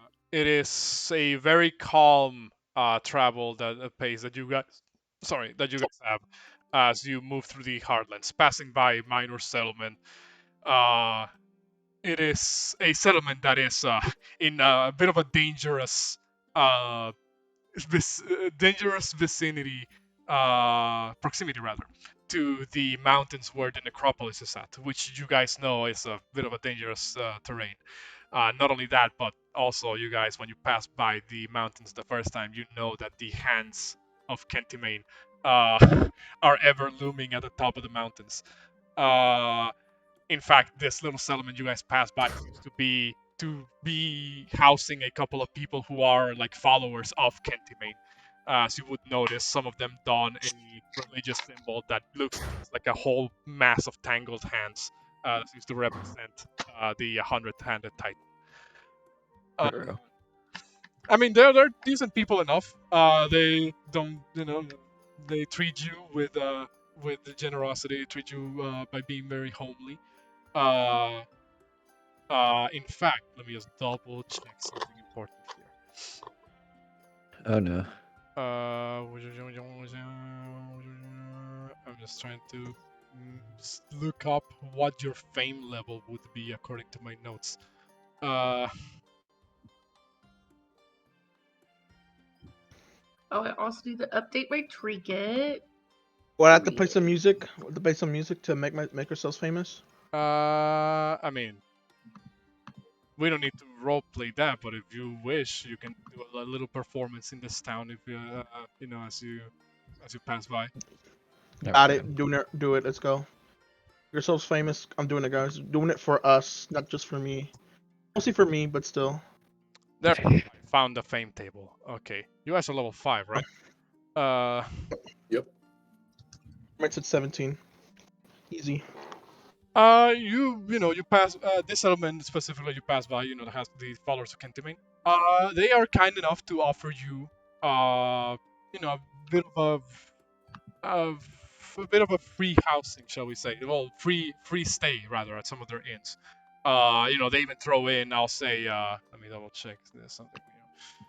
They even throw in 3 bottles of wine. As parting gifts as you leave the settlement. There's nothing really too crazy, but just a way for you to remember them. Second day of travel. Let's see who wants to roll d20 for the second day. I think can Mateus check the wine just in case? Side check the wine. Or use magic to see I'll this poison. cast detect magic over the wine. No magic to be detected on the wine. What's Seems the poison? non-magical. Let's down the hatches, guys. Well, I mean, to be fair, I cannot detect poison. What the frick? Well, I mean, if we want to make sure it's poisonous, Derek, you should drink first. That was a 17 Drakgar. Uh-oh. Oh, no. Could you roll me a D100? Oh, no. Oh no. I'm sorry, guys. The one time I roll good. Wait, why is my mouse being stupid? Hold on. Sorry. We survive almost smack you. Hold Oh on. my god. 94. Mm, What Why does it have to be now that I have to roll good? I guess this counts as planes, huh? Oh, no. Okay. you can get us killed, I swear to God. On the second day of travel, you guys are, having a very calm, travel all the way to, to Mytros. You see, however, where around sometime during your walk, a bit of a reflection, hits your eye. You're gonna have to blink a couple of times, kind of wondering where this is coming from. You look around, you look down, and then when you look up, you see that the glint that seems to be reflecting light towards you seems to be actually in the sky. You see Uh-oh. what looks like 6 different points of this, where light is being reflected. And upon you squinting, looking a little bit closer, you realize this appear to be metallic, mechanical birds of sorts that are kind of flying, circling around something. When you get a little bit closer, you notice these 6 creatures, metallic birds, like I said, seem to be almost circling like vultures around what appears to be a centaur, dead, obviously. Oh No. no. Can we? You see, What if it's our friend, guys? as the creatures seem to take turns, kind of diving down, and snatching like a chunk of flesh from the centaur, and then flying back up. And they seem to be alternating that in patterns. As I they do, Can I cast Sanctuary on the body? it won't do anything because the body no longer counts as a creature. Therefore, sanctuary doesn't really do anything for it. This I'm gonna. this is how the birds look like. Uh, Mecha burbs. As I get closer to the body, I'm gonna look around and see if there's any other creatures besides the birds around. how close to the body are you getting? As close as I could possibly get.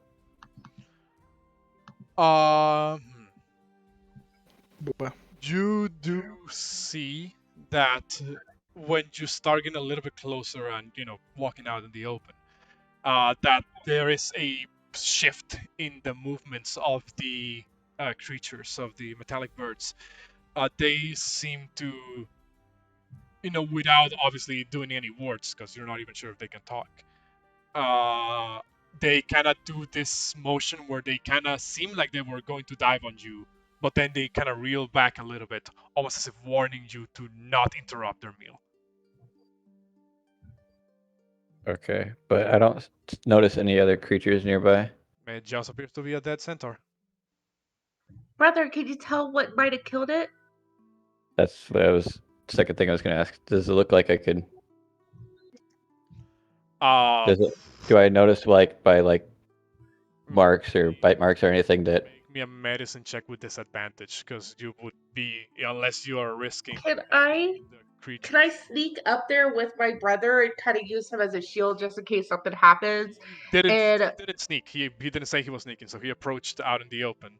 Oh, my he bad. approached that. Okay. So, he just approached out in the open, trying to get a closer look. You again, yeah, you can't tell, Drakgar.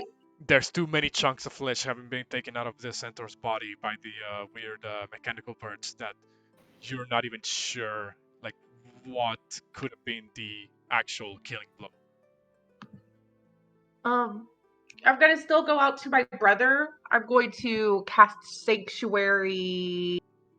I do have a question though. Okay, yeah, so it's just a level 1 spell. I'll cast Sanctuary on myself just in case. The birds are mechanical. Can I look at the birds and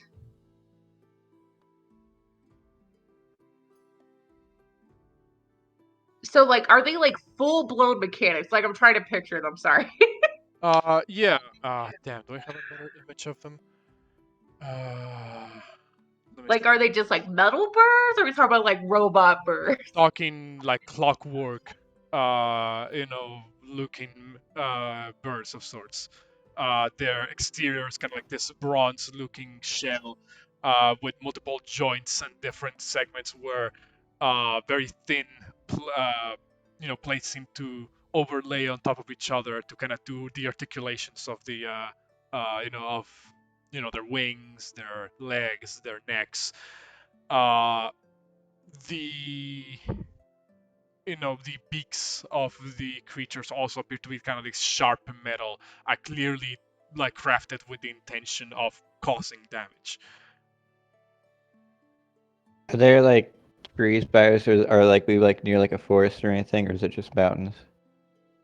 Well, this is more like a plains. Or Yeah, oh, it's just you're traveling alongside the main road, so you're nearby the river. So there are some trees around, but not enough to be like a thick, shrubbery of sorts.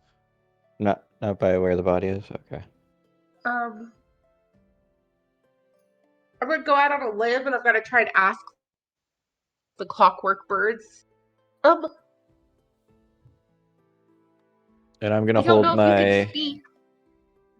Maybe What's ask what did this? Me or what? You get no response. They just Okay. continue to swoop by and like take chunks of the centaur. And just to confirm, this was not our centaur friend from before. You don't recognize them. Can we survey the surrounding of the centaur to see if there was like a struggle or footprints? Again, if you're not trying to risk angering the birds and staying a decent distance away, you would be rolling a disadvantage. How many birds are there? 6 of them. Brother, can we get just a teeny bit closer to look at tracks?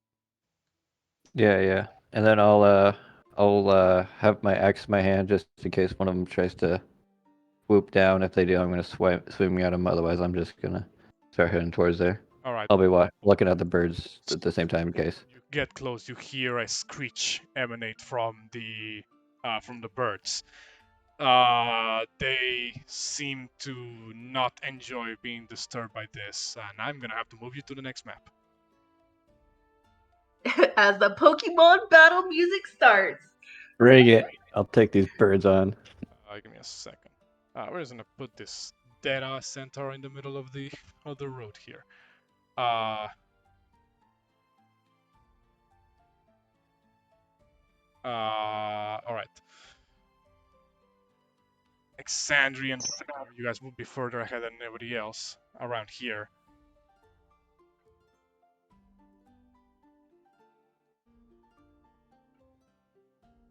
I'm trying to get it, but I think it's being weird. You said right here, right? Yeah, somewhere around there.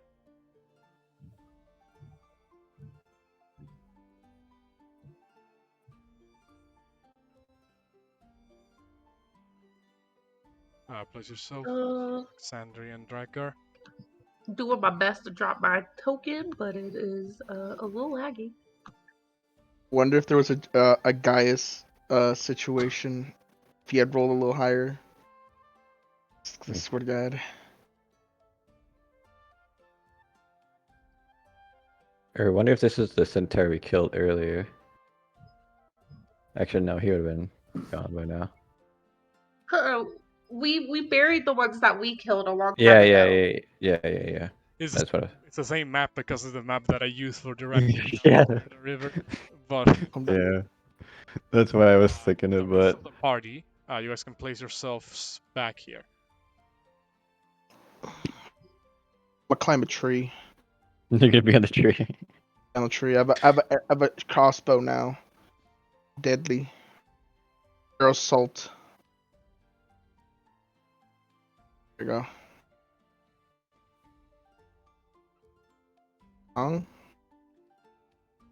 Can't fireball that far away, sir. I'll say all of the creatures are currently. Let's see, what would be good for their. For their. They are currently 40 feet in the air. Too bad I'm melee. I mean, hey, you decided to approach.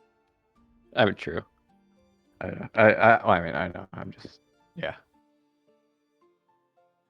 My one weakness is flying creatures. I put the 4 number on all of them so you guys know that they are currently flying 40 feet in the air. Oh, hold on. There we go. And is anybody not on the field yet? I don't think I am. Juno. Mr. Leeson's down on there. Okay.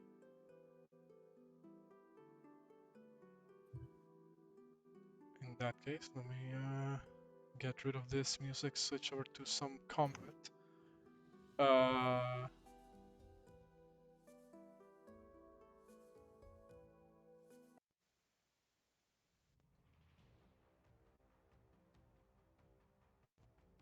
Alright, so let me just make sure it's all set up. Alright, so you are not on a grid, Drakgar. There we go. Alright, so everybody, I would like you guys to roll me initiative. Mm-mm. Dang it. I just wanted to walk up and fireball. Oh, let's go. We roll high.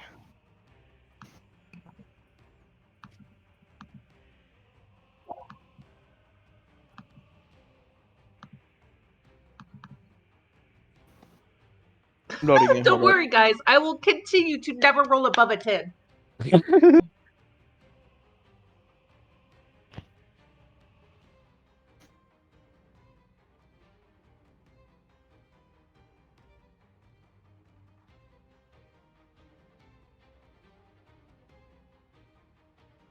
We'll be fine.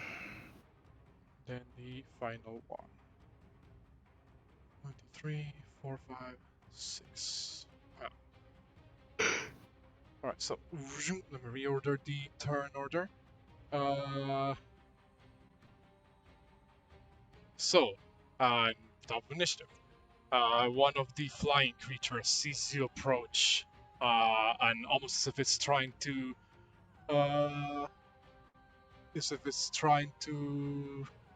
protect its meal that you're not even sure if it really needs to eat, considering it's a mechanical creature. Seems to try and swoop in and try and take an attack against you. Let me just double check something.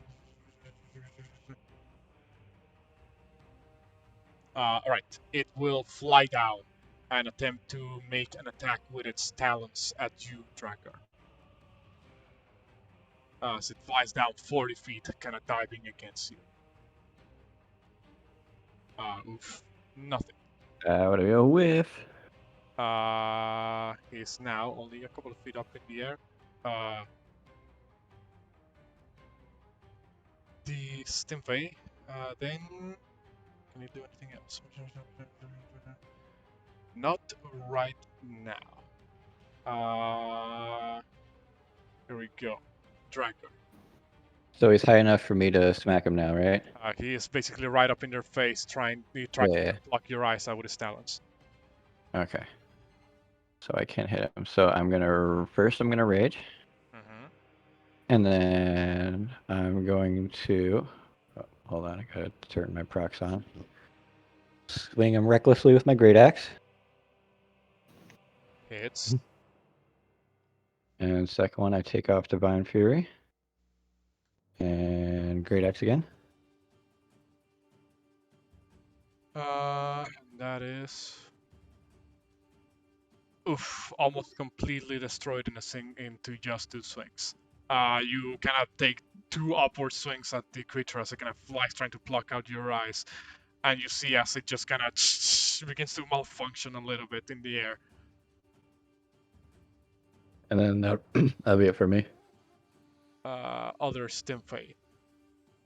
This one is going to dive. Let's see.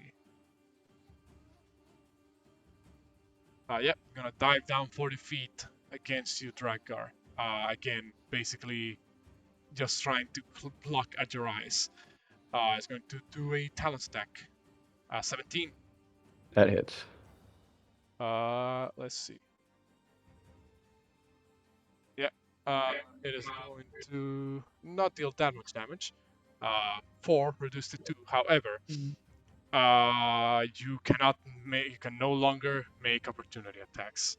Oh, Meaning that it just flies another 40 feet back into the air.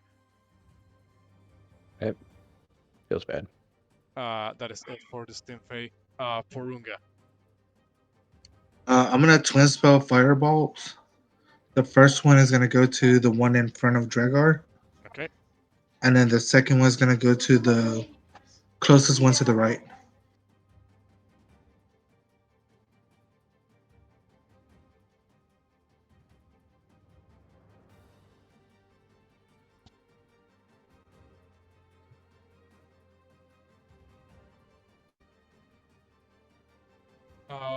All right. So both hit. The first one destroys the mechanical bird next to Drakgar. And hold on, are you in? Probably you should be in range for the other one. You're targeting this one, right? Yeah. Okay. That hits for 7 points of fire damage. Not enough to destroy it, but you can tell it deals some damage to the mechanical bird. Anything else, Porunga? I'm just gonna move up 30 feet and then end my turn. Next Stimfay, the one that was just attacked, is going to fly down. Let's see. It's going to fly down towards Exandri. Or rather, no, it'll fly down towards you, Porunga, since you moved up. It'll fly down towards you and take an attack with its talons. 23. Yeah, that one definitely hits. 3 points of slashing, but you also can't take up attacks as it moves back out of range. Hold on, it moved. Let's make sure I got the right number. Yep, still 40 feet in the air. Juno. 1 second.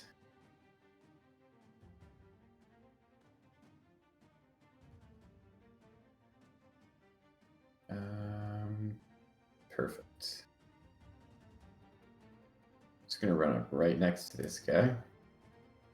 Whack him with the quarterstaff. He's in there. I don't know if he can. 40 feet in the air. I mean, not quarterstaff. I think I have something to hit him with, though. I think you have your darts. Yeah, that's what I'm at. They are further beyond the effective range for the darts, so if you attack with the darts, it's going to be at disadvantage.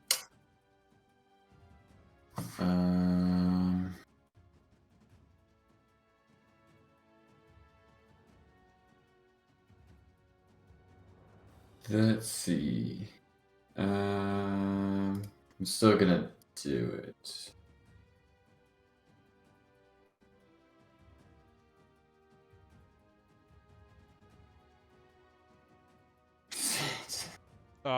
So that's a natural 1. Sadly, that is just not gonna hit. Alright, I can't do anything else. That'll be it. Alright, Metius, it is your turn.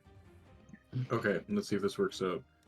I'm going to run up 30 feet just in front of Porunga. And I'm going to hope with my 150-foot range on Fireball Oh, That I can- Jesus. that I can aim it high enough into the air to hit all of those birds. Where's the? Where did I put that token? When in doubt, fireball. I want to put it about here, 40 feet up to hit all those birds. Okay. Is that allowed? So yeah, no, you can do that. So- Fireball doesn't Or- need to hit a object to detonate. It's just a point Wait. you choose within range. So Metius digs around frantically after seeing his comrades get swoop attacked by these strange metallic birds that I assume he's never seen in his life, and pulls out a small ball of bat guano and some sulfur, mixes it in his hands, and points his finger, and a little streak flies out and detonates So in the center of all those birds. you fling the materials that catch on fire from your hand and seem to fly over to the middle of this mechanical birds. They must all make a dexterity saving throw. For some reason on my screen, it's showing the stim face not in the correct position. So let me just refresh that. But that 4 of them must make a dexterity saving throw. My spell save DC is 15. And it's 8d6 That is. fire damage. Oh, I am accidentally. Let me rejoin as player. Don't show the GM screen. Holy shit! Almost in the recording because it was gonna show what I have on the on the GM side. So I believe only one of them makes it. This one takes 19. This one takes 9. No, this one takes half, so 9.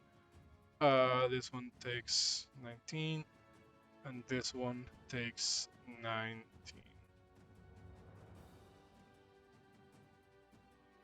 Alright, so you fire your fireball over there, it detonates in the air, creating a blast of light. By the time the explosion clears out, you see as though they are all still standing. 3 of them look like they are, one of their wings has kind of broken down or they've lost a leg. They seem like they're not able to continue on much longer. Anything else, Metius? That will end my turn. The Stimpfey over here, realizing that this just got a little bit too crazy. Poor Centaurus. If dying wasn't enough, he gets firefalled straight to the face. How smart are they? I need to say something. They're smart enough to get out. No, they're not. Ain't no way. Continue fighting. You see as this one over here seems to fly down and attempt to swoop at Juno. Flies down 40 feet, attack with the talons, missing completely. He just kind of stays there. Other Stimpfey is gonna fly down towards 45 feet towards Exandri, who's the closest one. Attempt to talons. 15? I have Sanctuary on. Oh, that's right. Has to make a wisdom save or lose the attack. 16? Save. What was it? The save was 16. You said it saved. It rolled a 16. Yeah. 15 hits. Okay. So, pow. Damn. Keep rolling low on those numbers. So that's 3 points of slashing as it moves back. This time only 35 feet in the air. Because Hear me out, guys. Let's capture one of these because every time we try and get a pet, it never works out in our favor. Derek. Okay, I'm gonna move up 5, 10, 15, 20, 25, 30. I'm gonna shoot this bird right here. All right. With my hand crossbow. All right. Go ahead and shoot with your hand crossbow. Boom. 11 will miss. That's it. All right. Xander. Right. Um. Man, I'm just going to ignore the birds, to be honest. You're not with your time. Worth my time. Especially if there could be something lurking nearby that killed this fucking centaur. That's what I'm Uh, thinking. So what are you doing? I'm gonna go. I'm literally. You guys got the birds right. Is it okay if I go and check out the centaur just to make sure if it looks like it was killed by something that could be still nearby? We could maybe get a warning ahead of time for it.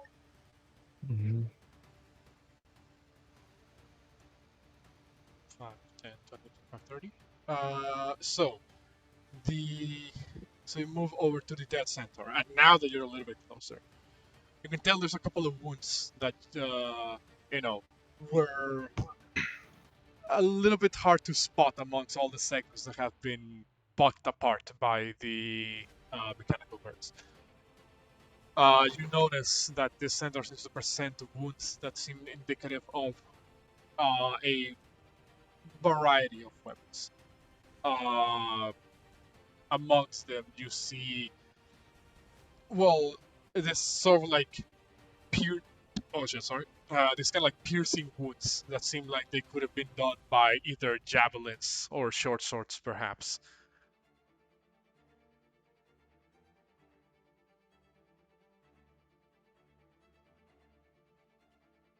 Oh, you're not sure if those caused it. You're cutting in and out a little Oh, bit. You said it looked like he was sliced up by short swords? it And seems, javelins. yeah, it seems to present wounds that are similar to that that you would find with a piercing weapon like a short sword or a javelin.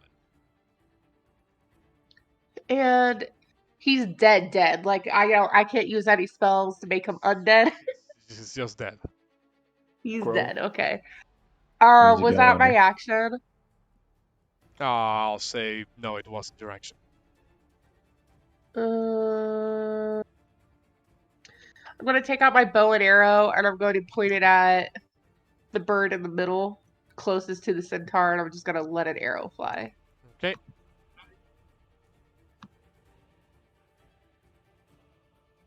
Where is Cupid's bow? Hits. To this one right here. Destroyed. As you shoot an arrow, hits dead center of the mechanical bird, like right in its underbelly, just pierces it, and it falls to the ground.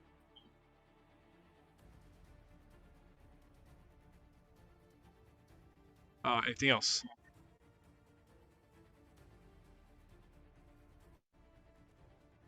Nope, that's it. All right. Next, Sinfei is dead. Next Sinfei is dead. Drakgar. Okay. So I guess I'll move. That's not. Okay. So if I hit it, try to throw a javelin, will that count as 35 feet, right? If I try to throw it from there? Because it's Well, 30 feet in the air. because of how grid for D&D works. If it's even like 5 feet off your effective range, it's still a disadvantage. Okay, so I would have to move here, right, for it to be 30 feet? I mean, again, Or would that not count? it Or would would I not be able to still do be that? the same. Because like Pythagoras theorem. Uh, you may be within 5 feet, but it's still technically 30 feet away from you. Well, yeah, if I hit from here, it would count as 30 feet, and then if I hit from here, 35 feet. I mean, well, no, it's still 35 feet away from you, regardless of. That's how kind of how the Whether it's square. Oh, okay. grid for D&D works. Okay, so, well, okay, cool. All right, well then, I guess I'll just use a javelin.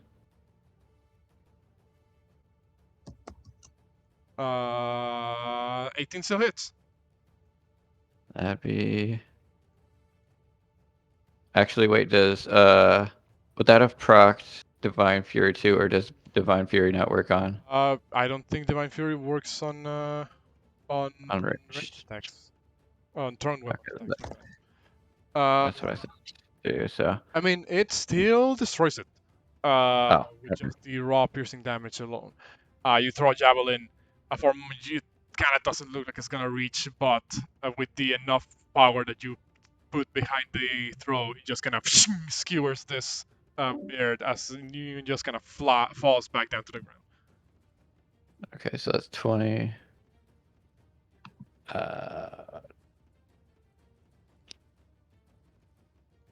Hold on, double checking my speed real quick. Yeah, 40. Okay, and then I'm gonna move by the body just in case something happens, and then I'm gonna end my turn. The Stimfei is smart enough to get out of here. No. It will just continue to fly down and attempt to attack. This time against you, Drakgar. No. It's gonna stay there. Yawn. Porunga. Oh, hold on. Let me mark this one because this one's no longer 40 feet in the air. This one is right there next to you, Drakgar. Oh, sorry. Alright, so I'm gonna twin spell Firebolt. Okay. The first one is gonna go to the right of Juno, and then the second one is gonna go to the one on the left of him. All right. Go ahead.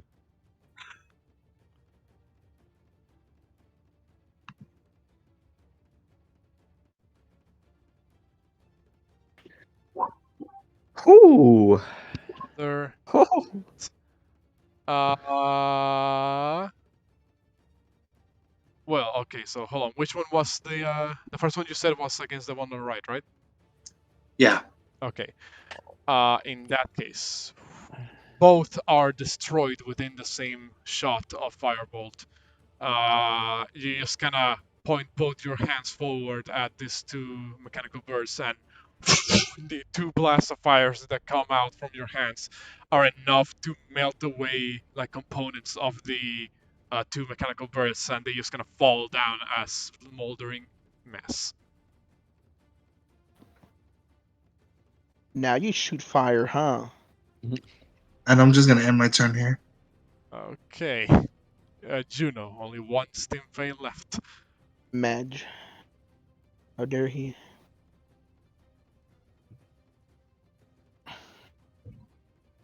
You there? Juno? I think his mic's muted. Is mic muted or are you AFK? Oh he's shit! No, my mic's muted. He It's listening. embarrassing.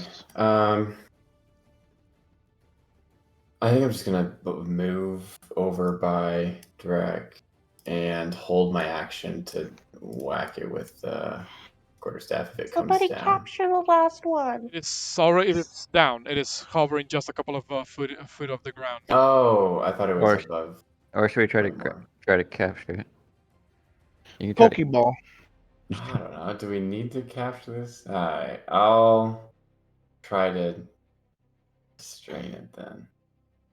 I mean, you can It's a Try. robot bird. Let's capture it. try and grapple it. I'll listen to my companions. Well, I mean, if it's a robot, it might have a Like, master. what makes it work? How's it functioning? You can, Is it being controlled by somebody? you can try and grapple the bird if you wish. I'll do that. Make me an athletics check.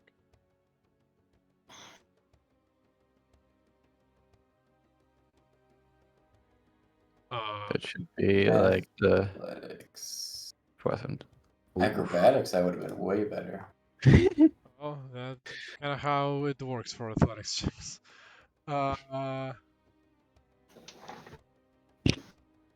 He's athletic enough. So let's see if it can avoid being grappled. It avoids being grappled. Mind you, for when it comes to grappling checks, the way it works for D&D is that you exchange one of your attacks for an attempt at a grapple. Because you're level 5, you have 2 attacks. So I have 2 grapple attempts. you can, you have another grapple attempt if you wish to take it. Alright, this fucking thing. I'm gonna jump at it again. Okay. Your athletics. You got this. dead.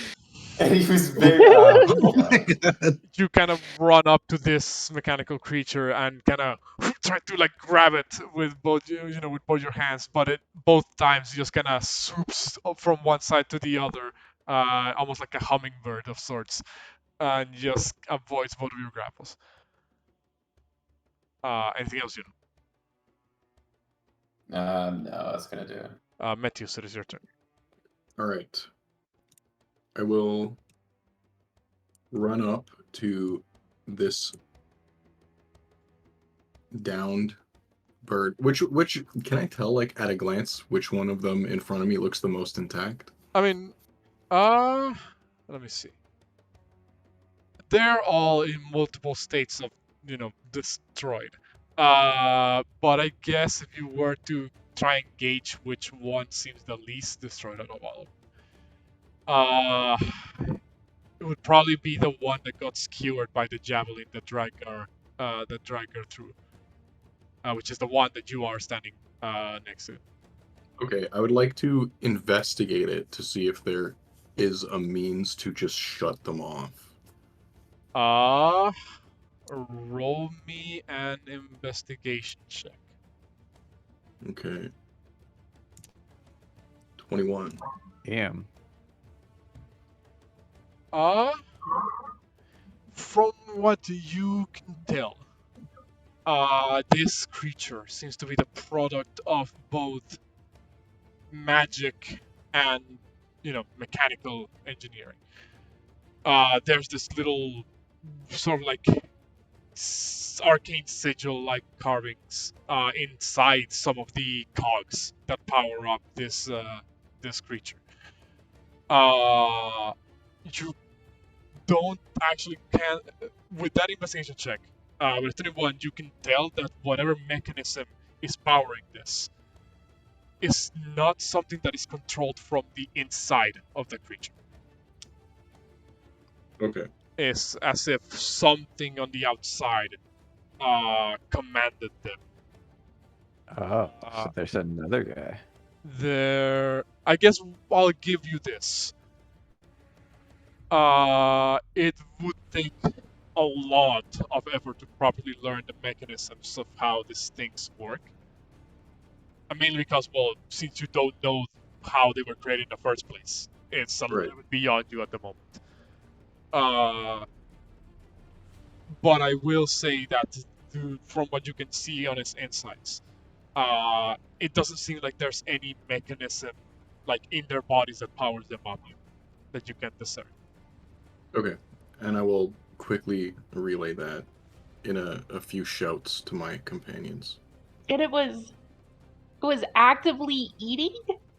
It was less like it was eating, more so that so one thing about the insides of these creatures is that they seem to replicate, what the organs of a bird-like creature would be. Oh, creepy. But with, mechanical components to it to add to Ew. the nature of the, these creatures, by all intents and purposes, move like they were regular birds. Wow. And it seems like part of the reason is because they replicate the, albeit mechanical, biology of an actual bird. That's crazy. Down to what you believe to be the stomach, which in this case is more like a biofuel converter of sorts, if I was to use like modern terms. That's crazy. I Damn. hate it. Okay, I think that will end my turn. Yeah. All right. In that case, Derek.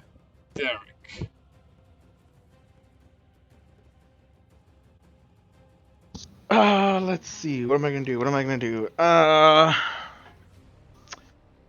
The 5, 10, 15, 20, 25, 30. I'm moving there. Right here. That's it right here. Okay, it's 25 maybe on I'm gonna shoot with my crossbow. Okay, go ahead and take your shot. Yuri. Uh-oh, That guys. Pumo's finally in the game. Pumo Oh, finally has something that works with him. Yeah, and if it actually hits or something. Please load. Hurry up. Go Load in. That one, I'm gonna laugh. That will sadly miss. And that's it. I'll just put it away. Put my crossbow away. So it's It's okay, worthless. buddy. You tried. Waste of 80 gold. Well, it was 75. Exandria, it is your turn. Thing. All right. Waste of millions. So is this one in front of Juno dead, alive, in his hands? What's going on? It avoided both attempts at grapple, so it's just gonna fly in between Drakgar and Juno. I'm going to spread my wings. I'm going to fly, not like above it, but like even with it. And then I'm gonna pull out some seeds, some jerky and stuff for some of my rations, and hold it in my hands and like try and coax it into my hand. I know we just killed all of the other ones like you, but here, have some. Well, No, We killed all your friends, but here, food. yeah, we'll let you live if knows? you come with us. no, I'm just gonna say no. No, that's not gonna. Oh. Okay, never mind then. I'll reach out and grab it with my hand and cast inflict wounds. Okay. No.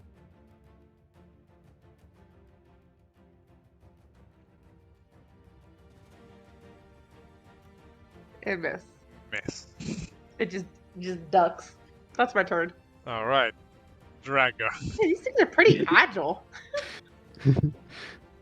I'm gonna reach my hand out and try to grab it by the neck and grapple it.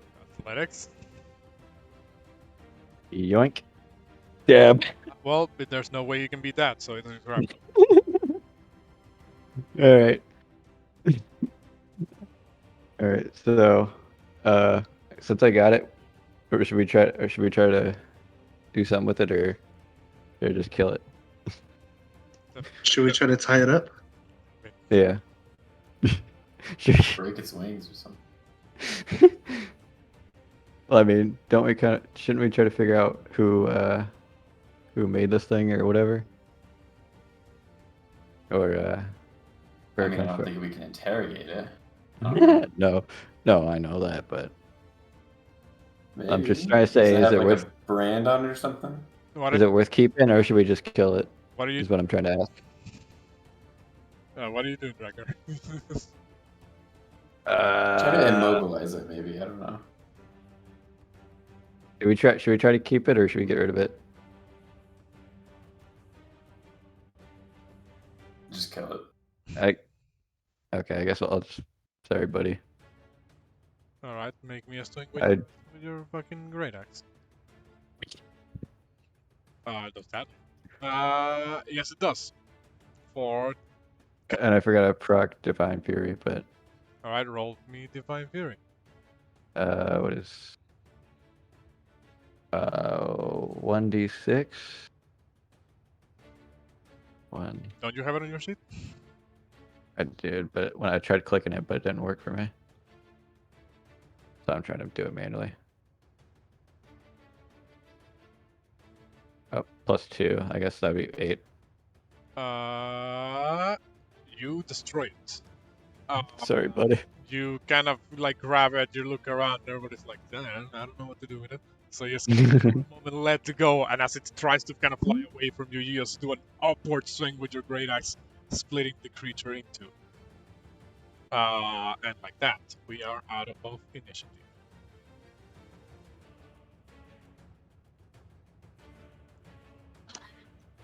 Those were weird birds. Commentary from the back. This might seem a little weird, but does anybody have like a spare sack that we might be able to toss these birds into? We need to take at least one. I wish to study them. I think we should take at least 2. Hear me out. One to study for sure, and then one just in case we run into some centaurs. I could put them in my back.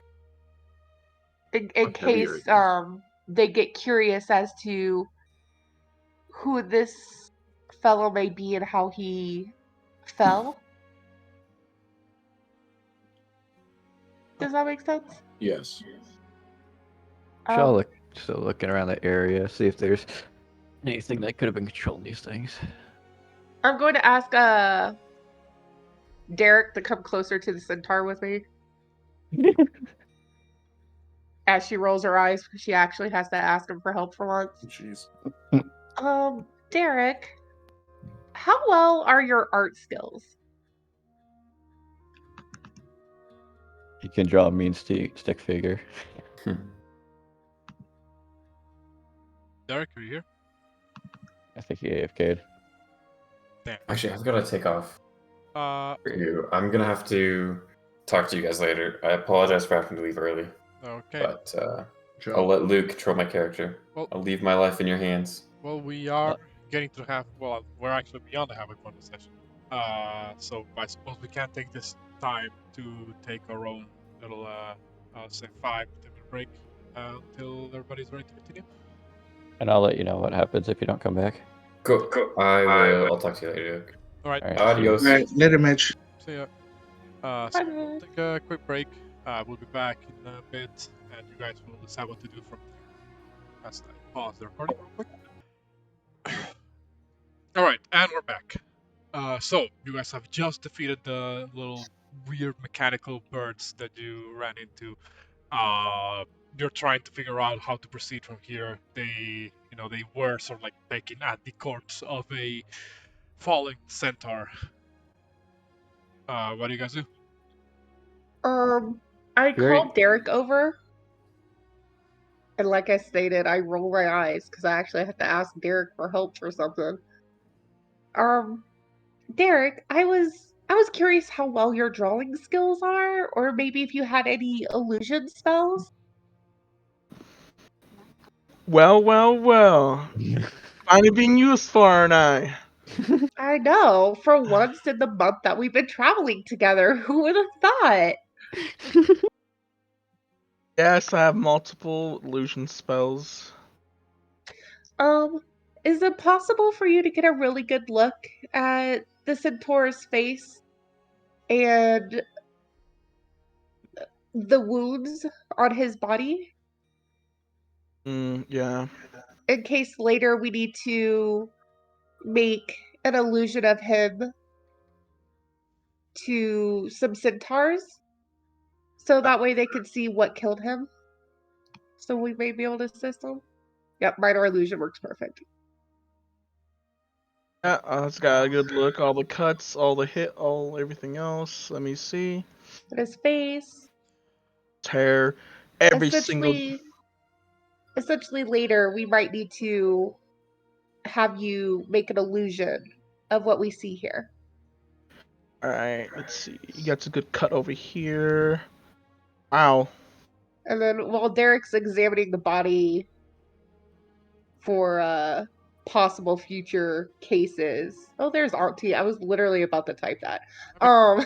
Like she's always off, she's always away from the fight. That's why it doesn't really bother. I don't really bother placing her down on the. She runs up the hill. What happened here? No, she was watching all of this basically from the sidelines. She's just kind of looking around, looks down at the mechanical birds, begins to write stuff down on her parchments. And then can I search the centaur for like maybe any personal belongings? I'm not robbing him. This is just in case we run into the centaurs to give them back, like in a respectful way. Also gonna pick up my javelin that I threw at the birdie. Well, yeah, you grab your javelin. On the centaur, not a lot really. He had like a pike and a longbow on him. His gear still there. You can tell that as far as armor goes, he wasn't like really wearing anything, other than like this leather, sort of like I don't know how to describe it. I guess like an oversized belt of sorts that is kind of covered around their human, like lower body parts. So I would say. there is, as far as you can tell, that he is wearing like this almost tribal-like adornments on him, like necklaces, bracelets, perhaps seem to indicate that he is from one of the wandering, centaur tribes that are around here in the Heartlands. All right, can I take his necklaces and bracelets and very neatly and carefully wrap them up in a cloth? You do that? And then, does the belt seem magical, or is that just like normal centaur wear? It just seems to be part of his clothes. You don't detect any, like, it has some engravings, but you don't believe those are like magical in their nature. I giggle at the cuteness of them trying to distinguish top from bottom with a belt.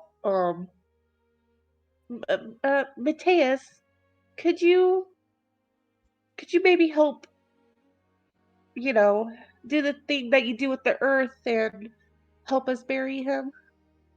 Certainly. Mm, As soon as got it. we find a suitable place to inter him, I will use mold earth to dig an appropriately sized grave for the centaur. And then while I do that, I'm gonna keep walking around the area, see if I can find where the birds came from, or if there's somebody controlling them. Make me a survival check. Are you doing this, sir? How long does this centaur look like he's been dead? Give me a good one. He doesn't. There's no signs of immediate decomposition. Looks like a very recent kill. Very recent. Okay, so it would not have been Theracles and Glorious, because they set out a full day and a half ahead of us, right? It's like less than a day old. Less than a day old. Okay. With that 15 survival, Drakgar, you begin to see way off to the side of the road, like beyond the actual like main road. There appears to be a couple of footprints. A lot of them actually. Oh. They seem to be heading off somewhere else. In fact, you kind of having a double take, you begin to realize that the footprints seem to go from the road, roughly where the area where the centaur is at, to somewhere deep into the side. I'll say, hey, it looks like there's some footprints over here. It might have been what was controlling the birds. Should we check it out? You do notice that these are kind of, probably as old as the kill of the centaur has been. So. Oh, it's from the centaur. Whoever, well, no, as in the what killed it? the shape of the general look of the tracks appear almost as old as recent as the kill of the centaur was. Meaning that whoever was the one that killed the centaur probably immediately then moved on to another segment. Do they look like humanoid, or if it's like an animal or a creature? They do look humanoid. In fact, they look pretty big. Not quite on the size of a Goliath, but they look a little bit larger, bigger than the average humanoid. Okay. Whatever that creature is, looks like it might be a pretty big kind of might be humanoid. Not sure. Should we go check it out? What was that? Your mic is really low. Oh, sorry. I was just saying that the creature looks like it's humanoid. Might be a little bigger than the average size. And I was asking if we should check it out. Let us finish burying this centaur, but I do think we should check it out. See. Okay. Especially because we've been working so hard lately to, get along with the races that who are not necessarily given the opportunity to have more than one side to choose from in the Right. past. I feel like it would do good for us to investigate this at least a little bit. And that also means that there's a chance we could find a controller. Correct, because these birds are weird as fuck. Yeah, they don't seem to be acting on their own will, if you could even call a machine to have will. But were there any markings on the, or like little pendants or anything on the centaur that would indicate if the centaur was like the other one's like a follower of Sidon? You can't tell if there are any markings. I mean, All right. at first glance, his body does present a bunch of like tribalistic tattoos of sorts. Yeah. But not one that you identify as a specific, like symbol of sight. Okay. So then And, after burying it, I'll just offer like a Unfortunately, basic I prayer. just think naturally they follow Sidon, but just because they follow Sidon doesn't necessarily mean that they are evil. Right. I just Yeah. wish to direct my prayers appropriately. True. I was also going to ask if you would pray with me. You're such a great companion. While they bury it, I'm gonna start moving towards the footsteps, but I'm not gonna go too far ahead, so they. You they don't actually need to go that far ahead, Drakgar, because okay. you get a bit of a surprise when you follow those footsteps. Not Oh. too far beyond the tree line. What would be the tree line here? You actually manage to run into a most dreadful sight. Oh. Not long after you break the tree line, you begin seeing splatters of blood and, you know, clear signs of battle. There's like a broken spear on the side. There's a bow that's just somewhere else. And you look up and you notice, as you look beyond the trees, you begin to notice like where all of this violence seems to have come from. All around the area, you see what appears to be the dead bodies of a couple more centaurs. But they are not alone. There appears to be a couple more humanoid-looking dead bodies around, uh, which seem to match roughly the size of what you originally anticipated with your initial assessment of the tracks. Uh, the other bodies seem to be this female humanoids that are large, almost as big as you are. They don this attire that right away indicates to you that these were some form of warriors of sorts. A recurrent pattern amongst the dead humanoids that you find is that they seem to present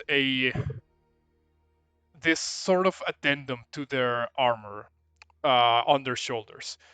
That is kind of like almost like well, if you didn't know any better, you would almost say that it looks like a perch of sorts for a form of avian creature. Uh, you see as this that I'm just gonna put on screen right now. You see Oh. as these humanoids seem to still, even in death, clutching onto weapons that are clearly covered in blood. Same as the centaurs. It seems there was some form of struggle between this, well, what other way to call them, but Amazons and the centaurs. Okay. Well, seeing what I see there, I'm gonna start heading back to the crew and say, it looks like there's more ahead. Uh, they're all definitely dead. There might have been like a fight or something that happened. You guys want to come and check it out? Sure. So, at this point, I'll be finishing up my prayer. I got like my candles out, my incense, they're lit, and I gave a prayer to Sidon, to let this centaur soul pass peacefully. But oh yeah, so also be careful. I don't know if there's anybody else nearby. It might be people might be nearby, so I might want to sneak. I mean, I only put a couple of bodies on the ground, but there are actually 6 of these Amazon-like warriors on the dead on the ground. Oh, damn. Exandria gets up here and she lets out a really long sigh. So is everybody okay if we set up camp for the night? This might take a little minute. Yeah. Or maybe take a halfway point rest. Make some lunch while we properly bury and send a prayer for each of these fallen warriors. Should we probably look around before we rest to see if whatever did this is nearby, or do you think we should rest first? We Metius definitely is need becoming to. such a pro grave digger. His spell's going to level up, and he's going to be able to do multiple graves at once. Well, we definitely need to secure the perimeter. Could you just make me like a raw intelligence check, Drakgar? Oh gosh. Quick, give I him the think we could crown of have Juno, smites. Derek, and Drac Uh, search the perimeter, make sure it's safe. 14. Drakgar, you're not very smart, but even Yep. you can tell that it's not like a monster or something attacked these centaurs and Amazons and killed them. It's that they killed each other. Okay. Well, it looks. Oh, But sorry. that took place between these 2 sides, and nobody ended up winning. Okay. So it looks like they might have possibly just fought each other, and no one ended up making it. Mm-hmm. But yeah, we should. Yeah, I don't know. Leave. Guys, we should just leave. There's nothing else Uh, we could do here, I believe. Other No. than the potential of the bodies attracting animals that, predators of some kind or maybe scavengers. Considering there's a lot of them, that's Start digging, bro. probably how So pretty either much it. we get rid of these bodies or we look for what we can and just leave. I don't know if whatever conflict happened here, there's no way that we could get all of the context just from corpses, but we should try to at least discern something. Nah, Maybe we we should should leave. look for notes or missives or something like that in the bodies. Like maybe one party might have been carrying something the other wanted to procure. Yeah. I say we just leave though. I don't think it would be territorial beef. This is a very common road. I don't think it would have been a fight over territory. I wouldn't be so sure about that. Says Skyra. She kind of leans in. Sausage. She says, "Those right there, those are Amazonian warriors. This is not their land. They usually live in the island of Themis off the coast of the Heartlands. It's Oh, on very rare occasions that they actually make it to the mainland of Tylea. Why are there two? I'm just kidding. I don't even know. I'm still down here. hopefully I spelled that right. Well, do you Just have wanna go any home. insight, Kyra, on why they might travel this far inward? Well, some Amazons are in some occasions hired as sellswords or private guards for people of power. In other cases, they leave the island to and she kind of catches herself a little bit there. There's a noticeable nervousness in Kara's voice as she Offer their services. says the following. Sometimes they get out the island to look for potential partners. Right. Right. Easy. Cassie has a question. If we take a long rest, is that enough time for me to swap out a spell? That is literally how it works for clerics. Yes. Okay. Go to sleep. Guys, if you want, I if we could take like a lunch break, Uh, if Metius wants to like maybe bury a couple more bodies, but like maybe leave one of each. I have a spell to where we could talk to them. I mean, Okay. it happened towards the end of your day of travel, so Hmm? you would still need to take the long rest regardless. Be it here or a couple of miles ahead, or it's up to you. I'm gonna go to bed. You guys do whatever you want. I'm gonna go to bed. I'm gonna choose on top of this tree. I You can don't sleep on a think you tree. can just sleep in there. I slept in water for millennia.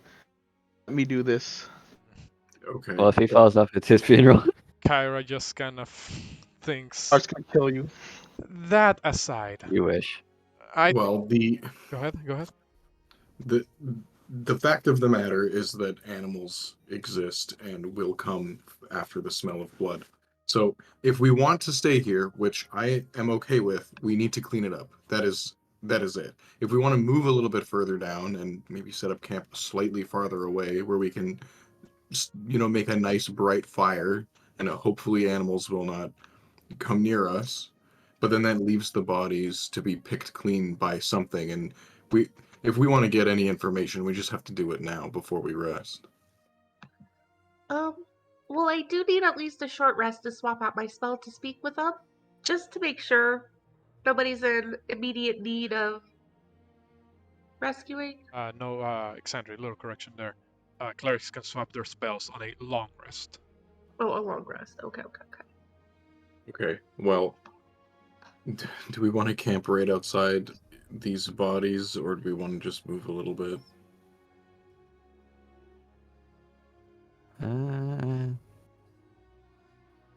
Cassie is reading a spell. One sec.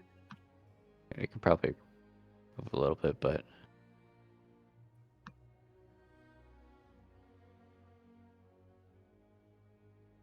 do these Amazons have, or any of these guys have like anything important on them, or is it just standard Yeah, like can we weapons take and? the As far as you can tell, the Amazons seem to be carrying, well, rudimentary gear.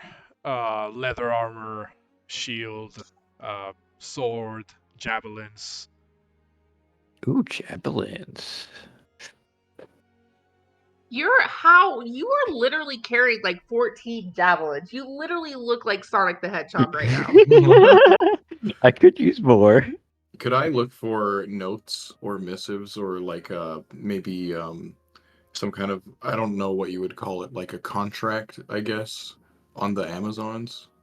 You will look through, their stuff, trying to discern if you can find anything that could indicate as to what their presence here is. Nothing. And perhaps the absence of such a document will probably lead you to believe that maybe this was just a horrible, horrible tragedy of some people being a little bit too territorial and fighting against people who aren't usually supposed to be here. Okay, then I'll tell that to the group and say, I can't find any literature or contracts or even a note, nothing. Maybe this was just So they just just a woke up and horrible chose violence? Is coincidence. that what you're trying to say? It sounds like that. Maybe. I hate to believe it, but it's possible. It's even likely. Well, We should find a place to camp that isn't in a tree. it's hard to believe that there was absolutely 0 survivors. Sometimes But it just works out this way. they'll just kill each other at the exact same time. Look, do you like sleeping in water? Okay. Oh, was there no Exactly. like magical? Oh fuck. Okay. I want to cast detect magic. and look for. I have it prepared, so it's just like a one action. Mhm. And I want to walk around these bodies and look for anything that emanates like a similar kind of magic to whatever was the birds were.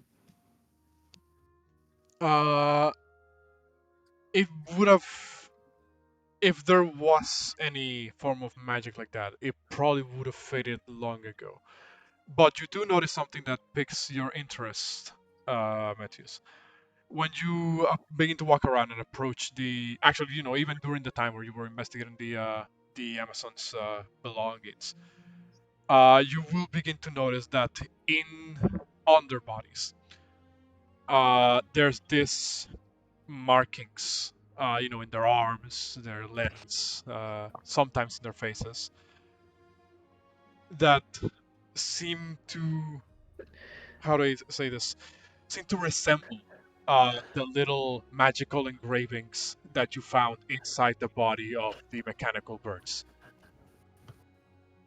Crazy. Okay, and they're just markings. They're not like implants of some kind or like something inlaid. They're just like tattoos almost. Yes, it seems. Well, you do find some, like minor objects around, their belongings that are, I guess, what would be the era equivalent of, some form of metallic instrument to kind of tinker with machinery. Right. Uh, for the most part, it's only those little like magical engravings that kind of seem to resemble the same ones on the mechanical birds. Okay. Cool. Wonderful. All right. He's going to just kind of like study them a little bit, but until the rest of his companions decide if we're going to rest or not.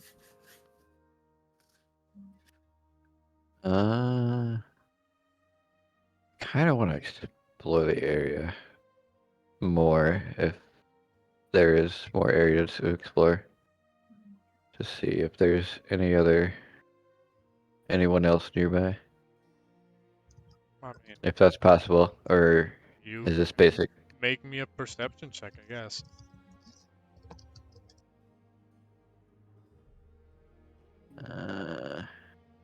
Nope, that's not the right one. Yeah, oh, let's go. You look around for probably the better part of an hour, or maybe even less than that. You just kind of establish a perimeter around this area. While you do hear the occasional animal around, there doesn't appear to be anyone, like sentient, I guess, that you find. You're pretty sure this was an isolated incident. There doesn't seem to be anybody like that's coming closer or that is nearby. Okay, so it doesn't look like there's. All right. Well, I just checked the place out. It looks like nobody's here. We could probably either sleep here or somewhere close or a little farther down, maybe. I have a trap I could set just in case, but I think we're probably safe.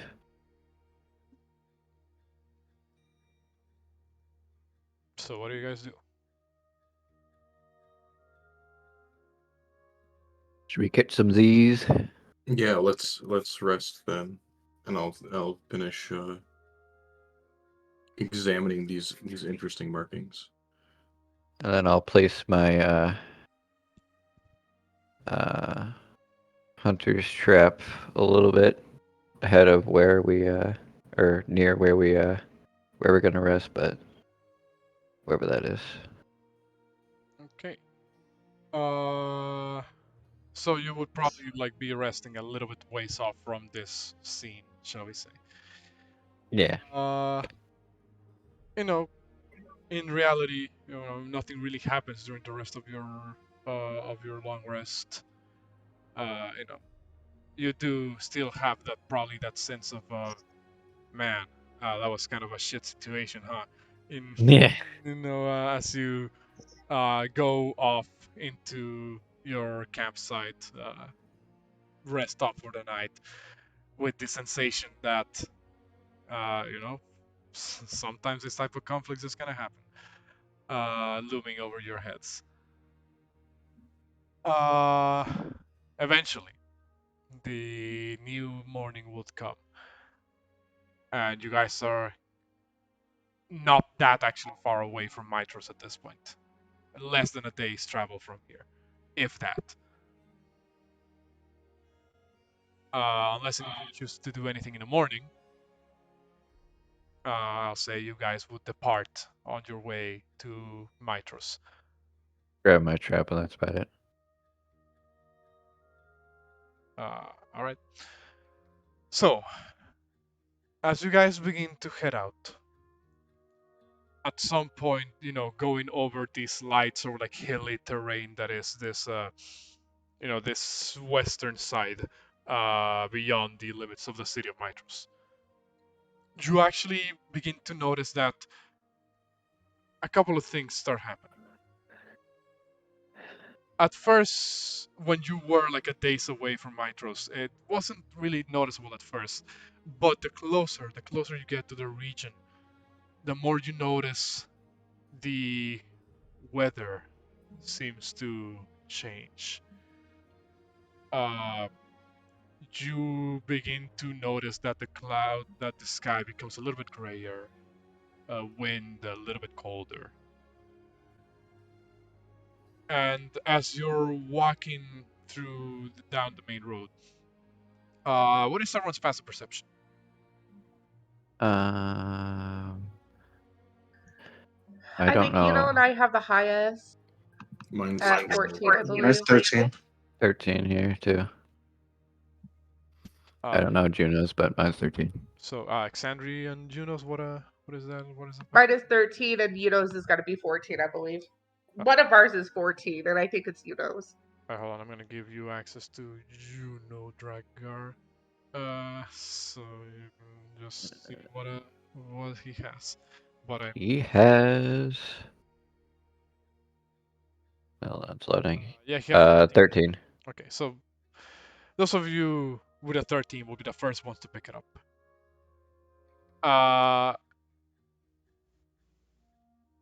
As you guys are traveling down the road, also with the passive perception of 13 and above, we'll start to make out a couple of shapes in the distant skies. There appear to be these winged forms approaching you. Whatever little sun does peek through the clouds also shimmers off their scales, but you notice these are not the same sort of like mechanical birds. Rather, these figures appear to be bigger the closer they get. Oh.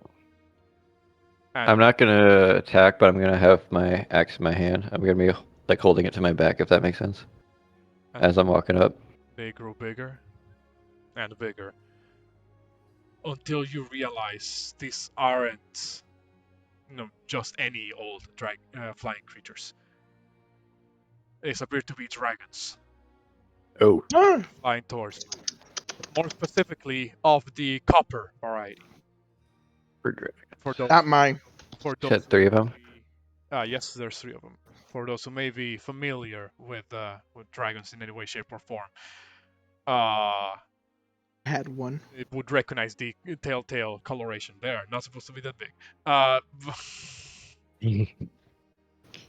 You see as this, dragons seem to be flying through the sky, heading roughly generally in your direction. Again, those of you with the passive perception 13 and above will notice that that they do seem to be heading towards you guys. Oh, fuck.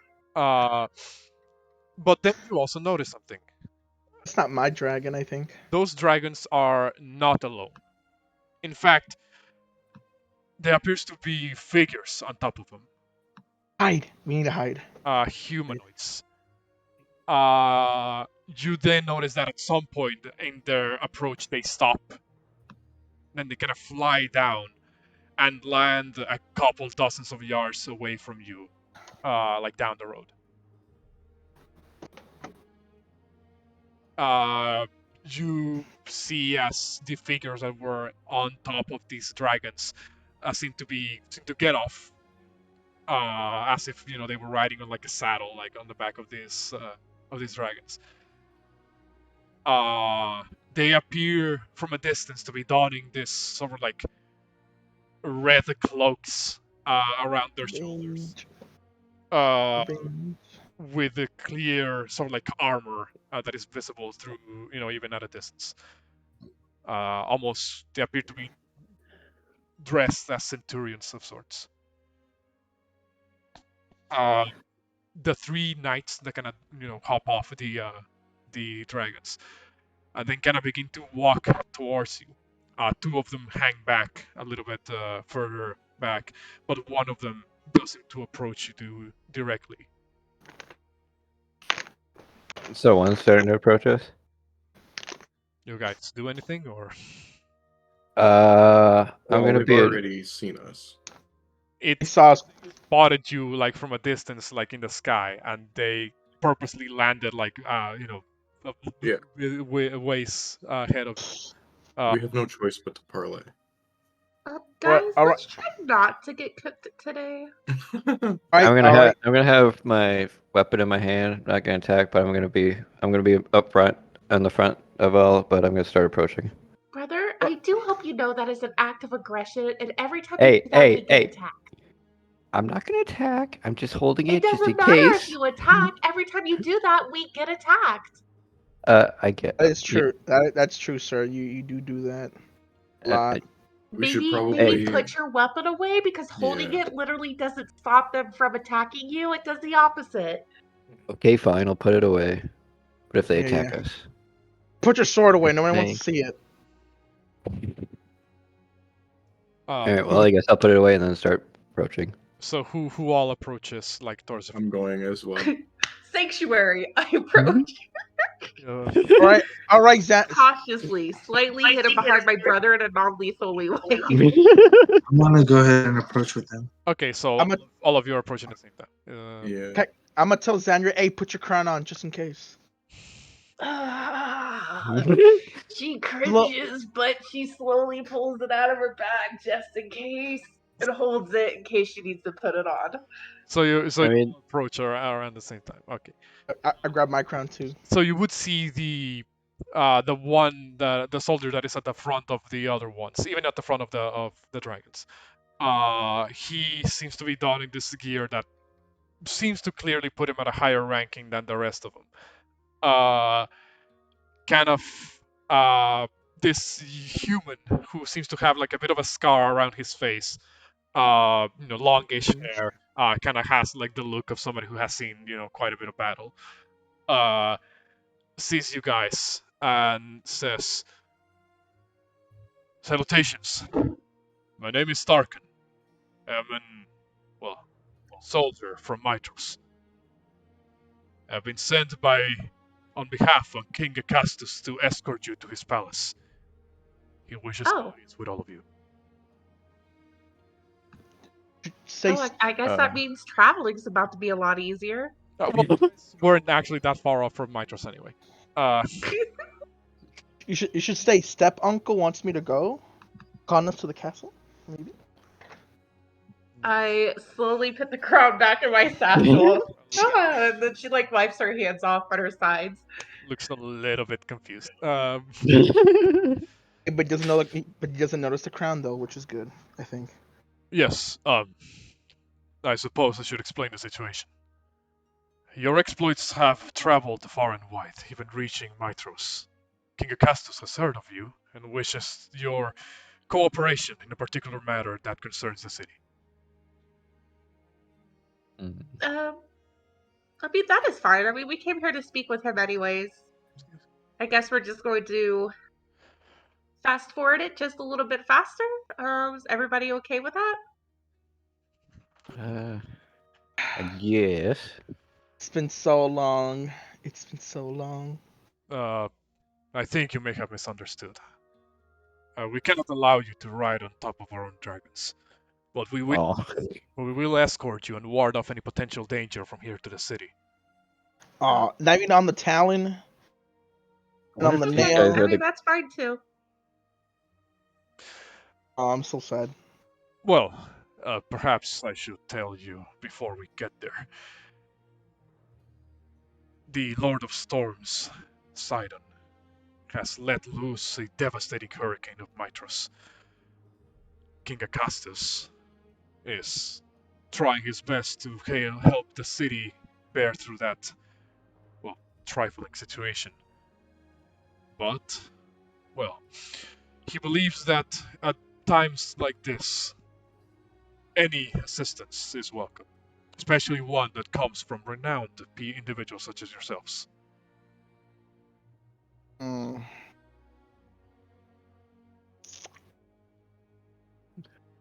Should we do Well, it, guys? Let's do it. Might as well. We're here anyway. It is. It's we don't really even have a choice. Yeah. All right. It would be an honor for us to accept your escort. Well, now surprisingly one better than expected. Oh, I guess I get to meet Oh.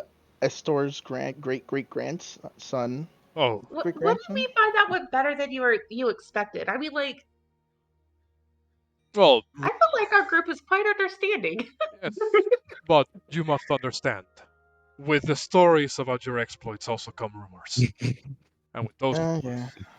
come tales of, well, uh, individuals who are hard to push around, shall we say. Oh, I can very much confirm that the only one in our group that you will ever need to worry about, and most definitely never let out of your sights, is that one right over there, Derek. Hi. Like I said, it'll be good to see Estor's great grandson. Regarding that, do not mention King Acasus's lineage in front of him.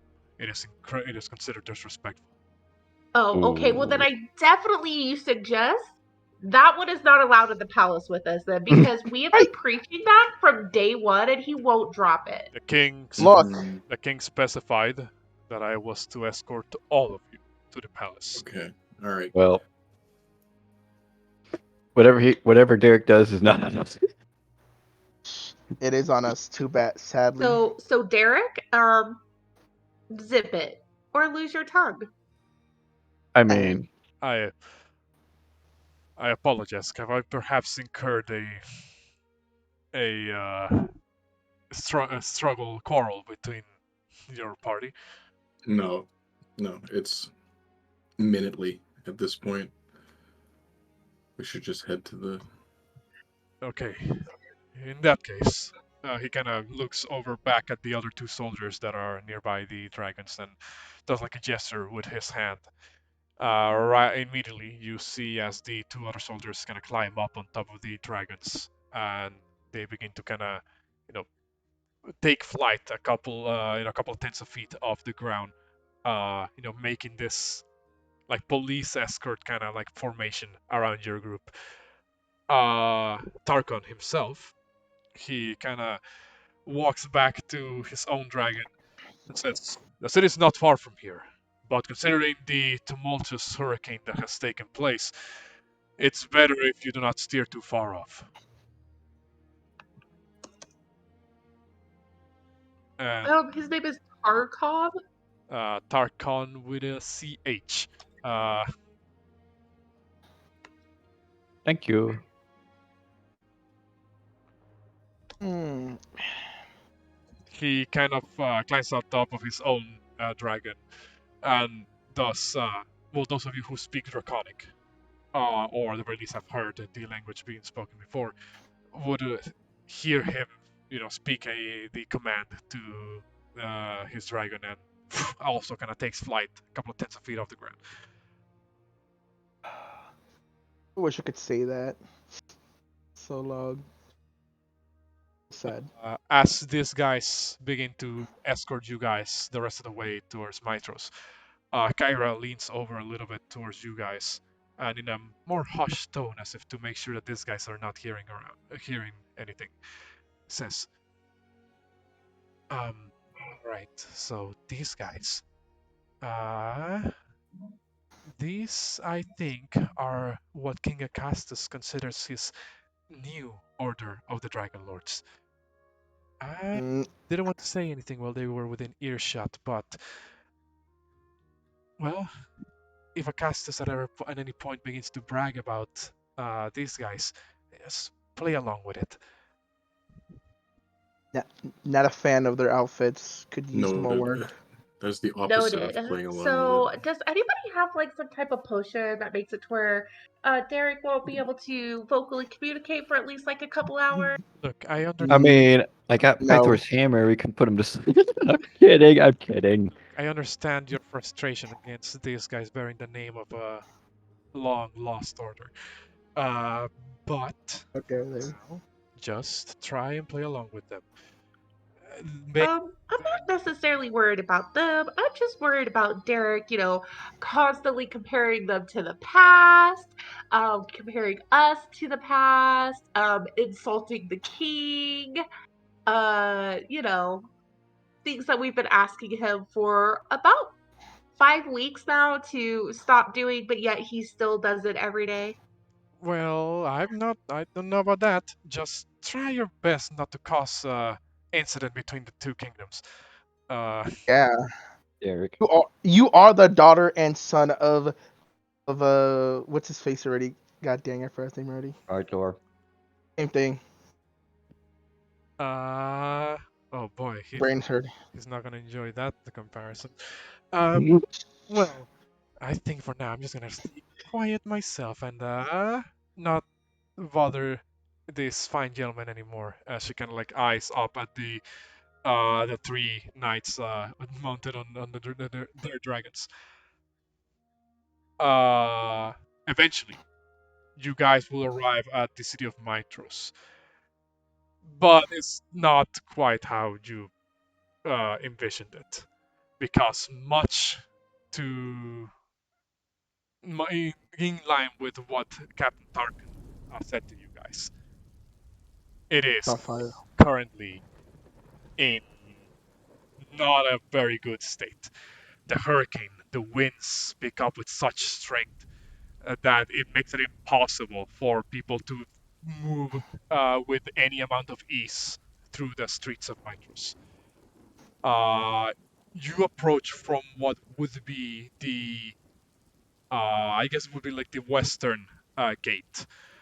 The gate itself, what should be resplendent with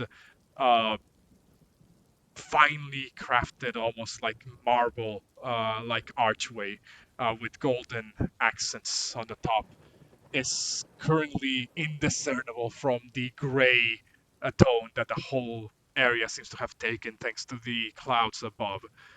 The swirling, of the combination of the winds and the clouds create this somewhat dreary atmosphere that makes it really difficult for you guys to even appreciate any of the sights that Mytros should even reasonably be able to possess. As I move you to what is probably going to be a map that we're going to be looking at for a while. Uh, the city of Mytros. I was gonna say this much wind and water. This is nothing. I deal with this every time Versailles gets mad.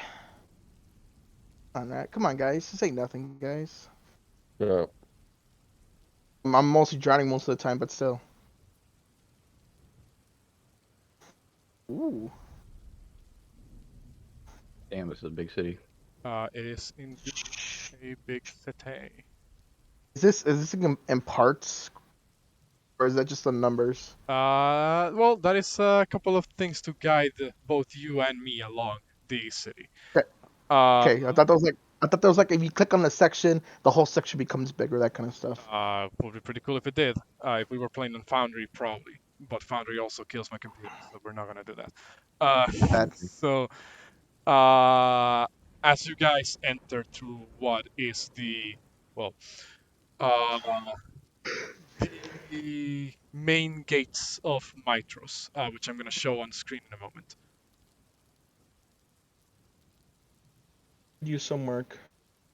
You begin to notice that almost as if on cue to match your entry, the winds pick up with an unreasonable strength. to the point where even the Dragonlords that were escorting you seem to kind of be forced to land their dragons and just continue the rest of the way on foot alongside you guys. You hear Tarkin kind of shout, through the increasingly, uh, you know, rough storm. He says, "We must escort you to the palace. It's at the center of the city. Do not steer too far, and watch if any more dangerous streams of water come in. You don't want to get dragged along with them to the bottom of Station Row." Didn't roll. So you guys will begin to move along the city. It is fucking difficult as shit to do that, considering the weather. Uh, However, not too long after you enter the city, you begin to pass by what looks like somewhat recognizable landmarks for some of you who are from Mytros or have heard from it extensively. For instance, for you, Metius, you recognize that you guys are passing by what would otherwise be a very lively marketplace, that is the Great Agora. And now, currently, all of the business, however, are closed, considering the weather. Uh, and it's at that point that I'm going to ask everybody to make a perception check.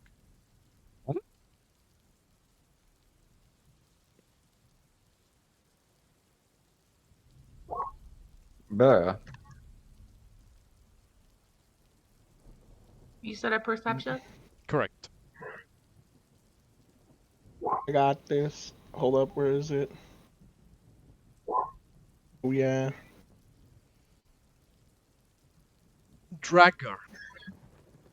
As you guys are walking by, the not moving too fast because of the foul weather, you hear a sound out of the corner of your eye. Uh, it's like somebody's calling to you. At first, you couldn't pick up on it, but then you kind of fine tune your senses, to listen through the increasingly loud winds, and you hear, "Hey, hey!" Who's that? Hey guy. You turn around and you see down this alley in the merchant district that is, this area where you guys are currently passing through. You see a familiar face. Oh. Hey, let's go. You see as Thericles seems to be in one of the the side streets, almost as if walking alongside you without getting too close, as if he himself is a little bit wary of your current escort of the draconic creatures and the soldiers that follow them. He seems to do like this gesture with his hand, as in, "I have something over here. Can you get closer?" Yeah, I'll approach him. Nice. Are you just like doing it like that, or are you trying to sneak away Stealthily. from the? Okay, Sneak. make me a stealth check. I'll say you have advantage because the weather's pretty bad and the soldiers are having a hard time trying to Nice. move under. Nice. 13. Let me double check something here. If you can do it, let me try real quick. I got this. I'll stealth check too as well. Advantage, let's go. 19. Give me a second, because I have to check not just the soldiers' perception, but also their dragon companions. Uh-oh. I'm wearing the crown, I'll be fine. They will never notice. So these are copper dragons. What is the best perception of a copper dragon? Yeah, no. So when Drakgar tries to sneak away, one of the dragons kind of like, and the kind of alerting the soldier. The soldier looks over your way, Drakgar, and says, "Do not steer too far away. We have to get you to the palace." Okay. I'll say okay, but I'll can I like not proceed forward, but like or like start proceeding forward, like just to indicate that I'm going, but attempt to grab it again. Let me go. Just come on. That would be stealth check with disadvantage for you, Drakgar, because now they know that you're trying to kind of go somewhere on your own. Don't let me Or go, actually, please. or I'll whisper to the party that Derek is there, and he has something for us, and then see if they could go for it. And then Let's I do can, that. Derek. bro. I can go for it. God dang it! I said I can go for it. Listen, No, well, now I'm allowing you because before only Drakgar saw that he was there, and he hadn't shared that information on with the party until now. That's why I didn't register your stealth because you just threw it unprompted. Uh, Now when the stealth goes through, uh, Derek, you sneak off from the rest of the group towards the direction where Drakgar pointed Dericles was at. Seemingly, none of the uh, soldiers or the dragons are none the wiser for through your move. too skinny. Was too skinny. Didn't notice. Thericles All right. looks at you, Derek, and says, "All right, I don't have much time. I was told by your group that I was to gather as much information as I could. I have a couple of notes that I can't go through in detail at the moment. Loris is fine. He's staying at one of the inns nearby. Well, I guess the best thing I could do for all of you is to hand you this." He can see as he produces this very long, like rolled over piece of parchment from his belt. Uh, he seems to hand it over to you and say, "It's a map of the city, marked with all sorts of important landmarks that I could discover. Make sure you put it to good use." Got it. I put it inside my inside coat. And Just the All action. right. sends you guys the map of the city of Mytros. It's my inside coat. Like, is that everything else? That is that, and also a couple of big important things that I overheard. There's apparently there's a couple of bad places around here. Stygian Row, the district towards the middle of the city, is filled with all sorts of well people who are not quite the as per Mytrosian standards, not up to par. If you catch my meaning.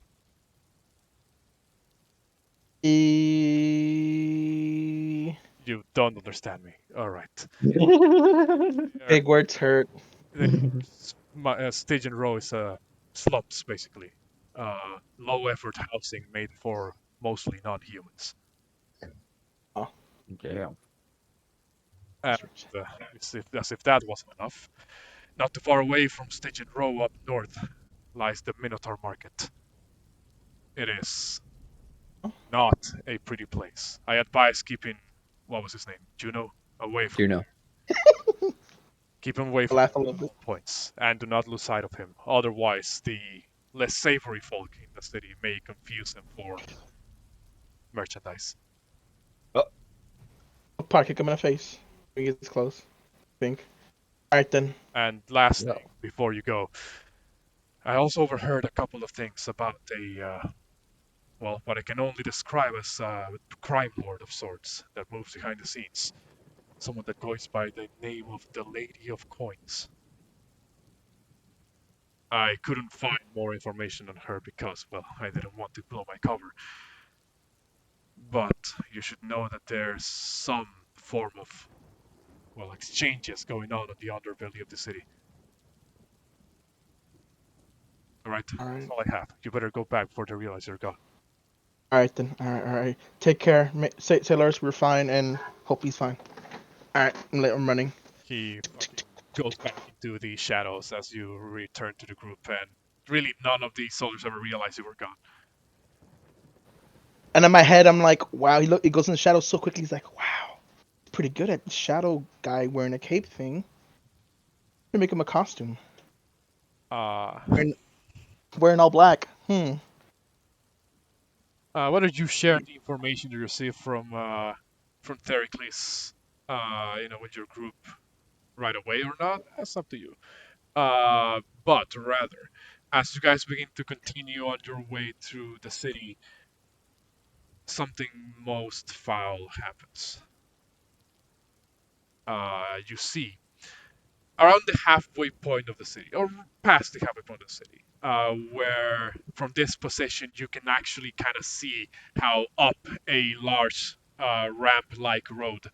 It seems to lead into what could be like the noble district of the city, where the palace, where the temples are at. The sky above all of you begins to crackle with electricity.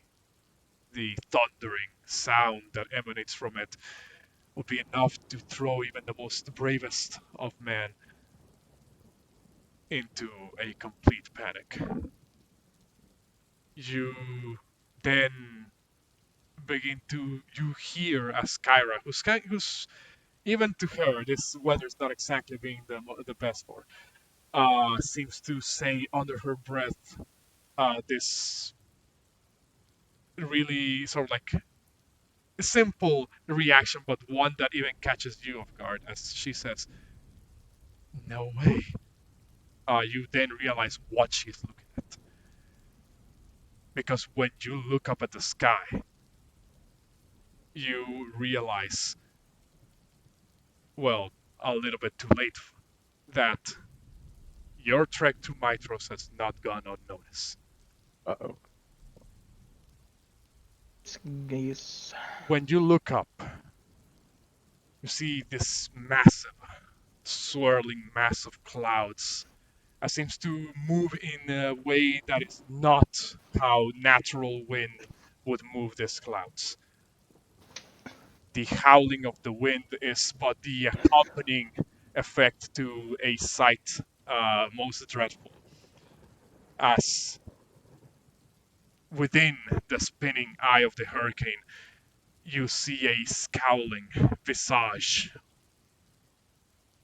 two eyes that seem to glow through the crackling of electricity that bounces from one cloud to the other, looks down on you, and the clouds on one side seem to form in such a way so as to represent massive limbs to accompany the size of this figure. And you realize Sidon is looking at you. As I would love to say that, but I know I'm gonna get the whole group killed. this is what you think. Whoa. Whoa. I swear- Tornado dick. I would love to say what I just said in the chat, but I know I'm gonna get everybody killed right at that moment. Well, you don't need to say anything because all of you see this. All of you see this figure looming over you, and one of the arms that has materialized from the clouds kind of seems to extend out an index finger that points directly down on you. And I'm gonna need everybody to make me a dexterity saving throw. Oh, fuck. God damn it! Mommy. Oh, frick. Oh, shit. Where's its dexterity save? Where is it? Oh, fuck. Not me. Ooh. Not like this. I see this coming. Can I cast guidance? Oh my on god, I'm myself? safe! I'm safe! Oh my god! Gaddis Oh does, my god! Gaddis does nothing against saves. It's dying specifically. Oh yeah, yeah. Oh my god! Oh my god! I'm so happy! Oh my god! I'm so happy! And that 20, Rick. So, well, Like I said, we're waiting on yours as well. yeah, Mr. Water Dragon thing. Should I roll for Juno, or should we just not since he's not here? Yes, you can roll for Juno as well. Porunga. Oh, you're Let's see, nat ones I'm gonna make. yeah, having that once, then just to say he wasn't there. And get him killed even though he was gone. That's just so sad. It's Porunga here. Yeah, even if he nat one did, he would still beat me. I don't think Porunga. Yeah, I'm here. Oh, there you go. Dexterity save. Yeah, can you roll me a dexterity saving throw? Oh yeah, 1 second.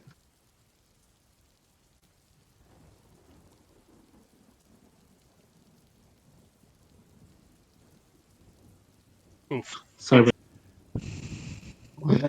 I have a thing that can make me reroll. Does it account towards this? Can you put the feature in the chat? I'm so dead. You make an ability check. This is not ability check, this saving throw. Okay. Sadly, Save. magical guidance is not going to help you here. So I'm so sorry. Didn't do it, guys. I swear. you see as from the index finger that is pointed down from this massive storm-like version of what obviously is Siren. Uh, this crackling lightning comes down from it. Draggar, It tried. Draggar and Porunga. 1d20. Oh no. You 1d100. Let's go. 23 points of lightning damage as the Oh my lightning Oh god. my god. saps you through Oh. your entire body. Uh, the fact that the lightning kind of like lands so close to the other soldiers even throws them off as they kind of like shake, kind of shakes the ground for like a little bit. Right after that the impact of lightning comes down, the hand, like figure that was formed in the cloud seems to disappear, and then the rest of the scowling visage seems to also discorporate into the now more natural looking swirling mass of clouds that is part of the hurricane. Uh, Ow. Not my fault, guys. He's just jealous. Okay. Never mind. Why did I say that? Never mind. Jack, I'm gonna kill you. That's your fault. you hear Your fault for being lightning. No, no, no, God, no, no, no. Don't say that. Captain Tarkin say, "Is everybody all right?" Yeah. I think so, except those two over there. Kind The of little, the little hair I have starts fizzing. I'm good. Tarkin says, "That was too close. Too close. We need to hurry up. Men, double time. We need to get to the palace now." I feel They fucking, and now everybody fucking books it. Throughout all of that, those of you who are like a little bit further back on the group would notice that Kyra is looking for the first time in a while since you met her, genuinely confused as to what just fucking happened. I don't bitter hope I don't meet him IRL. Uh, You throwing hands for that one. but I'm like, Kyra, you already know why he did that to me. You already know now. You already know Yell why. back at him. You're an asshole. We've been praying for you. that's No, just joking. that's not it. Say that. I know White would want to attack us, but that shouldn't be the case. The Oath of Peace is still in effect. This shouldn't be happening. Oh, so he broke the oath of peace. Or rather, Attacked us. maybe the magic of it has waned enough that he can now do this. I'll remember that when I meet him IRL. Whatever the case, we need to get to the palace. The soldiers are right. We can't stay here. Run before he does it again. So you all fucking book it across the city, up the massive kind of like road that leads up to the temple, and without really any fanfare to be had, Tarkin and his men just kind of shout at the guards that are at the gates of the palace, "Open the gates! Open the gates! We need to get through!" You see as immediately, like the gates are swung open.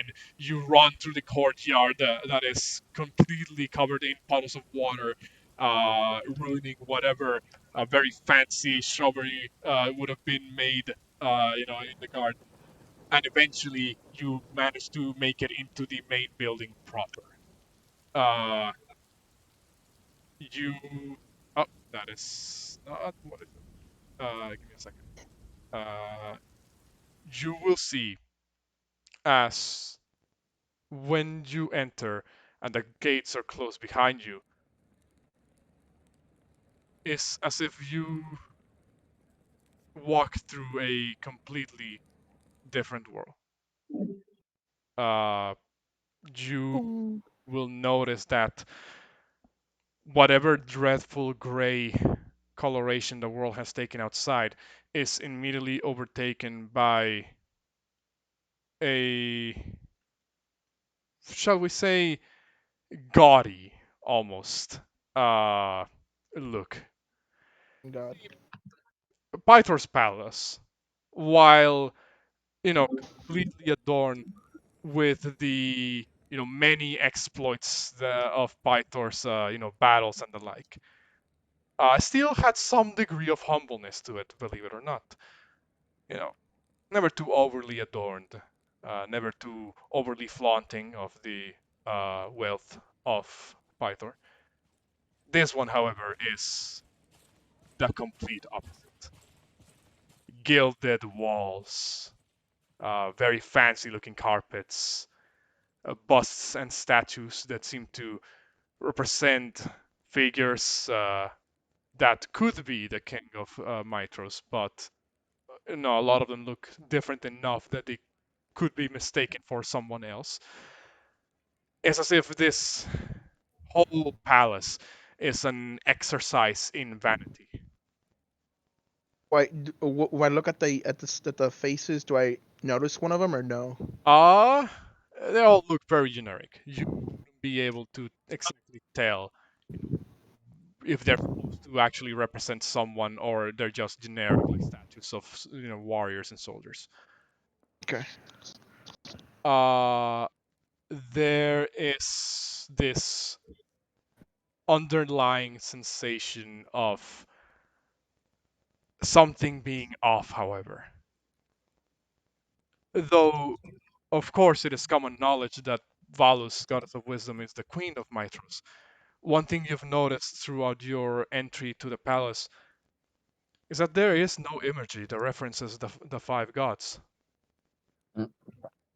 Uh-oh. Every no, and there's not even imagery that references any of the titans for that matter. Not even the D lords. It's Oh, not a single one. as if this entire architecture, decoration, and other of the palace is done in such a way so as to completely distance itself from anything that has to do with the gods. And eventually, Hmm. and eventually, uh, after going up a set of stairs, you will, oh sorry, you will find yourself walking into the palace's main throne room. In keeping in line with what I described previously as you walk through the corridors, the throne room itself is nothing to scoff at as I move you to the next map. Whoa. That looks sick. This massive hall with great adornments and, like I said, sort of like this gilded patterns all around the area extends almost endlessly before you until it ends on this, well, podium of sorts where the king's throne lies at. Uh, Our dragons there. um, Tarkon will kind of move through the halls.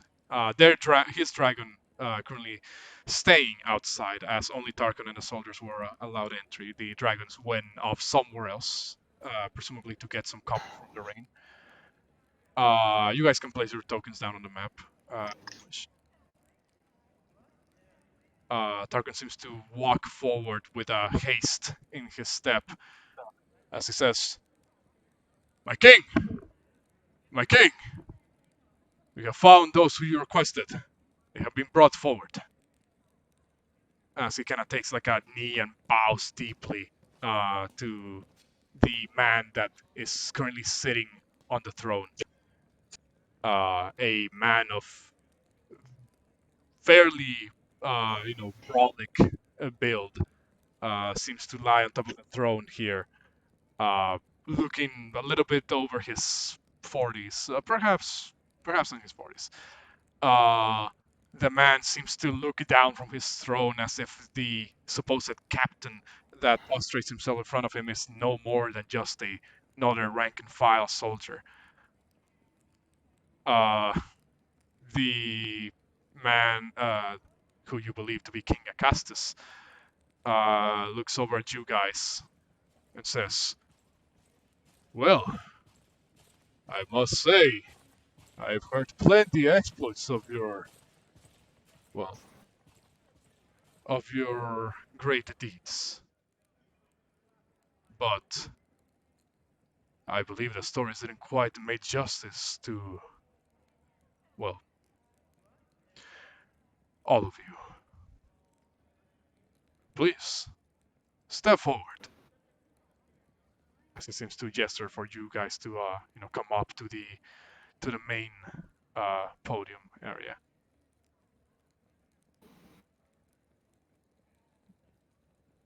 Do you guys follow? Yeah, right behind Tarkon. Hey, I'm in front. I'm in front. That is Okay, like a special. terrible idea. I am special. No. You want to make sure, and I'll whisper this to Derek. Remember, we do not want to mention his lineage or any of the old anything. But I still have to announce myself as, that. I just don't have to talk about it. Okay, all right.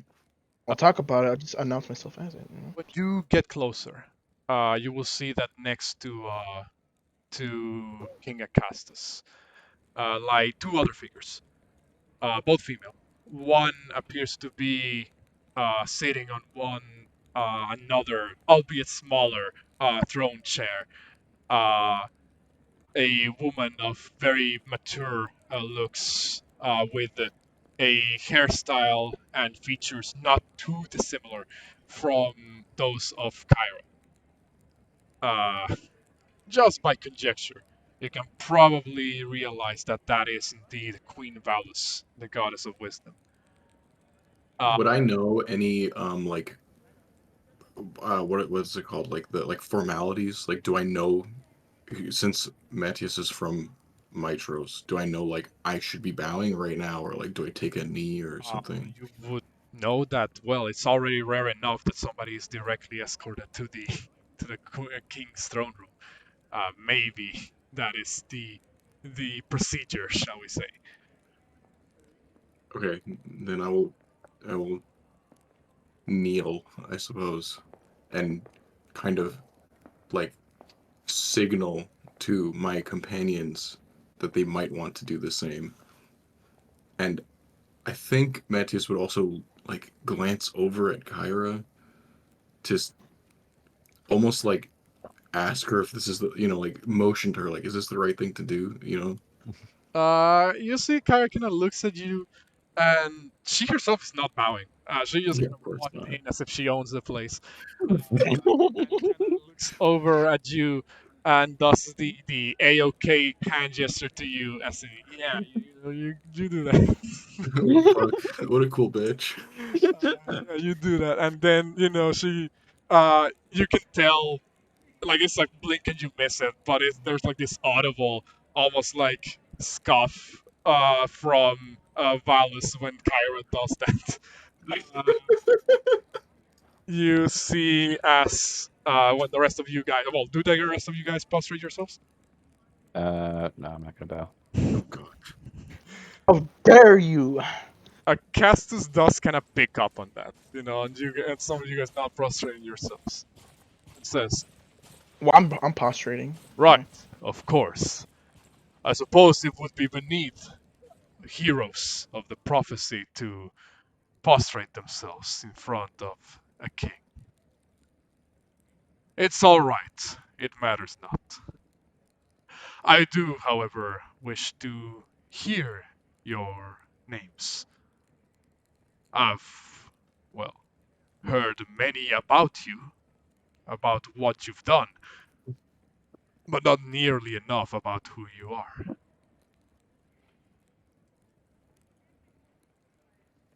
If you wouldn't mind. Let's get this out of the way. I must step up first. Oh gosh. And look, if not, I'll be the last member anyway, so I'll step up anyway. Do I move my character, or do I just stay where I'm at? I'll say before you actually get a chance to present yourself, you do see that King Acastus kind of looks over at Captain Tarkin and says, Captain Tarkin, your services have been appreciated. I'm certain that now there's some place else you need to be. Take a rest at the barracks if you need to. But remember, the city still needs to be under constant watch. You are dismissed. Tarkin kind of gets up from kneeling down and does like another sort of like bow. Says, Of course, my king, my queen. Kind of looks at her, and as he turns around and is about to head out the room, there's a sound that kind of echoes through the room as the other woman that isn't sitting down in one of the thrones, rather laying leisurely in a pile of what looks like a bunch of pillows. Uh, just kind of seems to look down over at Tarkan and says, "Aren't you forgetting someone?" And Tarkan kind of like turns back around, looks back over, and does like another bow, uh, and then just once again turns around and seems to head back out. As he passes by you guys, he does kind of whisper, audible enough so that those of you around him would hear, but not audible enough so that the rest of the people in the chamber would hear it. He says something like, "Good luck," and he seems to continue on his way down the back outside the throne room. Uh, so, do you guys introduce yourselves? Yes, I will go first. Might as well get this out of the way. Everybody else. Hello, King Augustus. It is I, Heraclenius, member of the First Order of the Dragonlords. Oh God. Bit of a look that some of the guards have, as if they already knew, who you were ahead of time. But the hearing it in person is like something they didn't actually expect. King Acastus says, "Well, you must understand. It is quite unusual for, well, someone of your lineage to be associated with the Dragonlords. And I do not mean that as an offense. It merely, I suppose, comes to show how truly special you are." Also, that and my wife Okay. locked me in a anti-aging water bubble for 500 years. So that was that as well. He kind of like Y'all need to share that. side eyes over to Valus. Valus just kind of like adjusts her collar a little bit. She says, "We have heard the stories. Yes, you need not regale us, retail them." That wasn't fun. All right, who's next? Come on, guys. Come on. Up next. Come on. I suppose Introductions. Metius would step forward next. All right, come on, guys. Single Say, line. my name is Matias, Manum Soul, and I'm a native of Mytros. It is an honor to meet you, King Acastus, and you as well, Queen Valis. Thank you for your guidance that you have given me over this past while, even if you don't know who I am. And he would go back, I guess, beside Drakgar.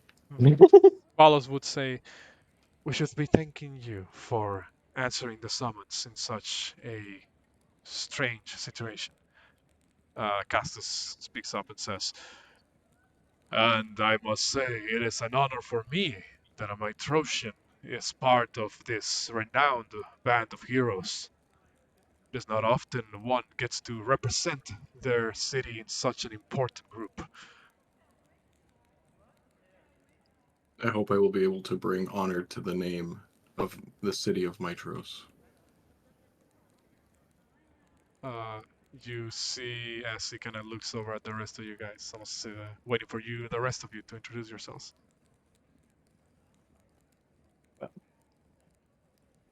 I guess. Well, let's just save us some time and say I'm Drakgar, and then I'll point to Xandri.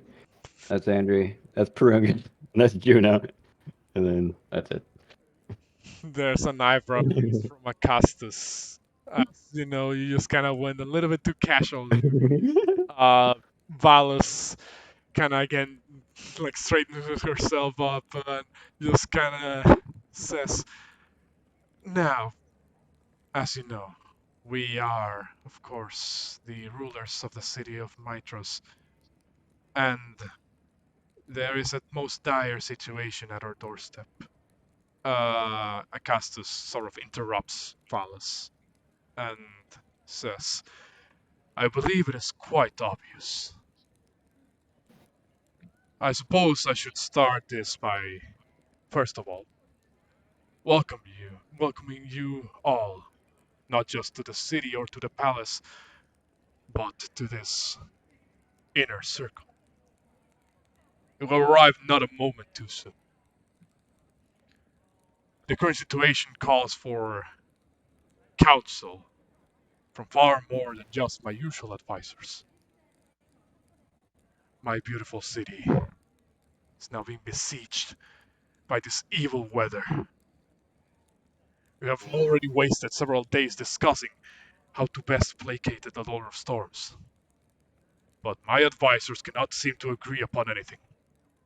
And as he says this, you hear a couple of footsteps coming from the two sides of the room. And you hear a voice of a young man almost, sounding, Why, sir, when you phrase things like that, it almost makes it seem like you dislike us. And you turn over to the side, and you see this tiefling, this young tiefling man, seems to be donned in this dark robes that immediately some of you recognize as the robes that the priests of Lutheria don. And on the other side, the other set of footsteps seems to carry with them a voice that may be familiar to some of you. And that says, I have already told you my opinion on the matter, and it does not change. And when you turn, well, who else? Uh, Oh, that guy. Commander I'm a look. Gaius himself seems to walk into the room.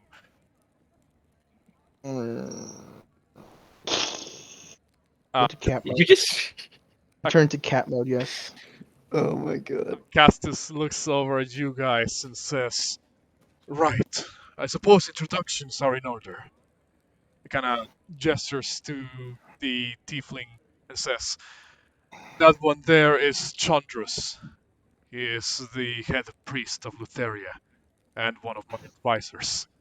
Chandrus, that's the name of the young man, seems to do like this very exaggerated bow towards you guys and says, The stories of your exploits carry far and wide. It's even reached the news in the temple and in more ways than one. Please, I hope you are not too thrown off by my presence. Let us hope that we cooperate for the betterment of Mytros. And he, Augustus, kind of gestures over to Gaius. But before he can say anything, Commander Gaius says, "There will be no need to introduce myself, your Majesty. We have already been acquainted." As he kind of looks over at you guys. And I angrily look back. Stare. then Augustus says, "Now, I suppose since all of us are acquainted, well, what else is there but to begin this impromptu council meeting?" And it is at that point that we're gonna end the session. Wild. I was gonna say to Gaius, take your clothes off. Give back my shit. Absolutely not. But yeah, that is the end of the session. As you guys I would completed 100% you guys stop completed Eric from doing that. Mytros and have now an audience with King Acastus to discuss how to get rid of this foul weather. I tilted. Hey man. So sad. Hey man. My stuff. This is this is a little bit suspicious that that Acastus keeps this type of people as his advisors. Sausage. Sausage. But yeah, that'll be that for this session. I hope it wasn't again. I hope again it wasn't a little bit too tedious. I hope you guys had fun with this. Uh, you know, Good. we did lose Mitch and Cass along the way because they had to go a little bit earlier. But well, next session we'll hopefully both of them are here. And if they wanted to have any interactions, we'll just retcon those in to the best of our abilities. But yeah, you guys are now here in Mytros. Next week, you guys will be discussing the game plan with King Acastus, Valus, Gaius, and this newcomer named Chandras. Whether they're all to be trusted or not, well, that remains to be seen. Uh, I'm like, you want our services, guys? Give me your clothes. Give us dragon eggs. Easy. That's the deal. no, it's probably not gonna work. Uh, Okay, fine. Just the clothes then. but Just yeah. the clothes. Oh shit, I'm doing the recording. For those of you who are seeing this on YouTube, I hope you guys are enjoying these videos. Keep watching, keep following along the adventures or misadventures of these adventurers as they journey through a land that could use a couple of tweaks. Uh, but other than that, that'll be it for this session, as we will be signing off.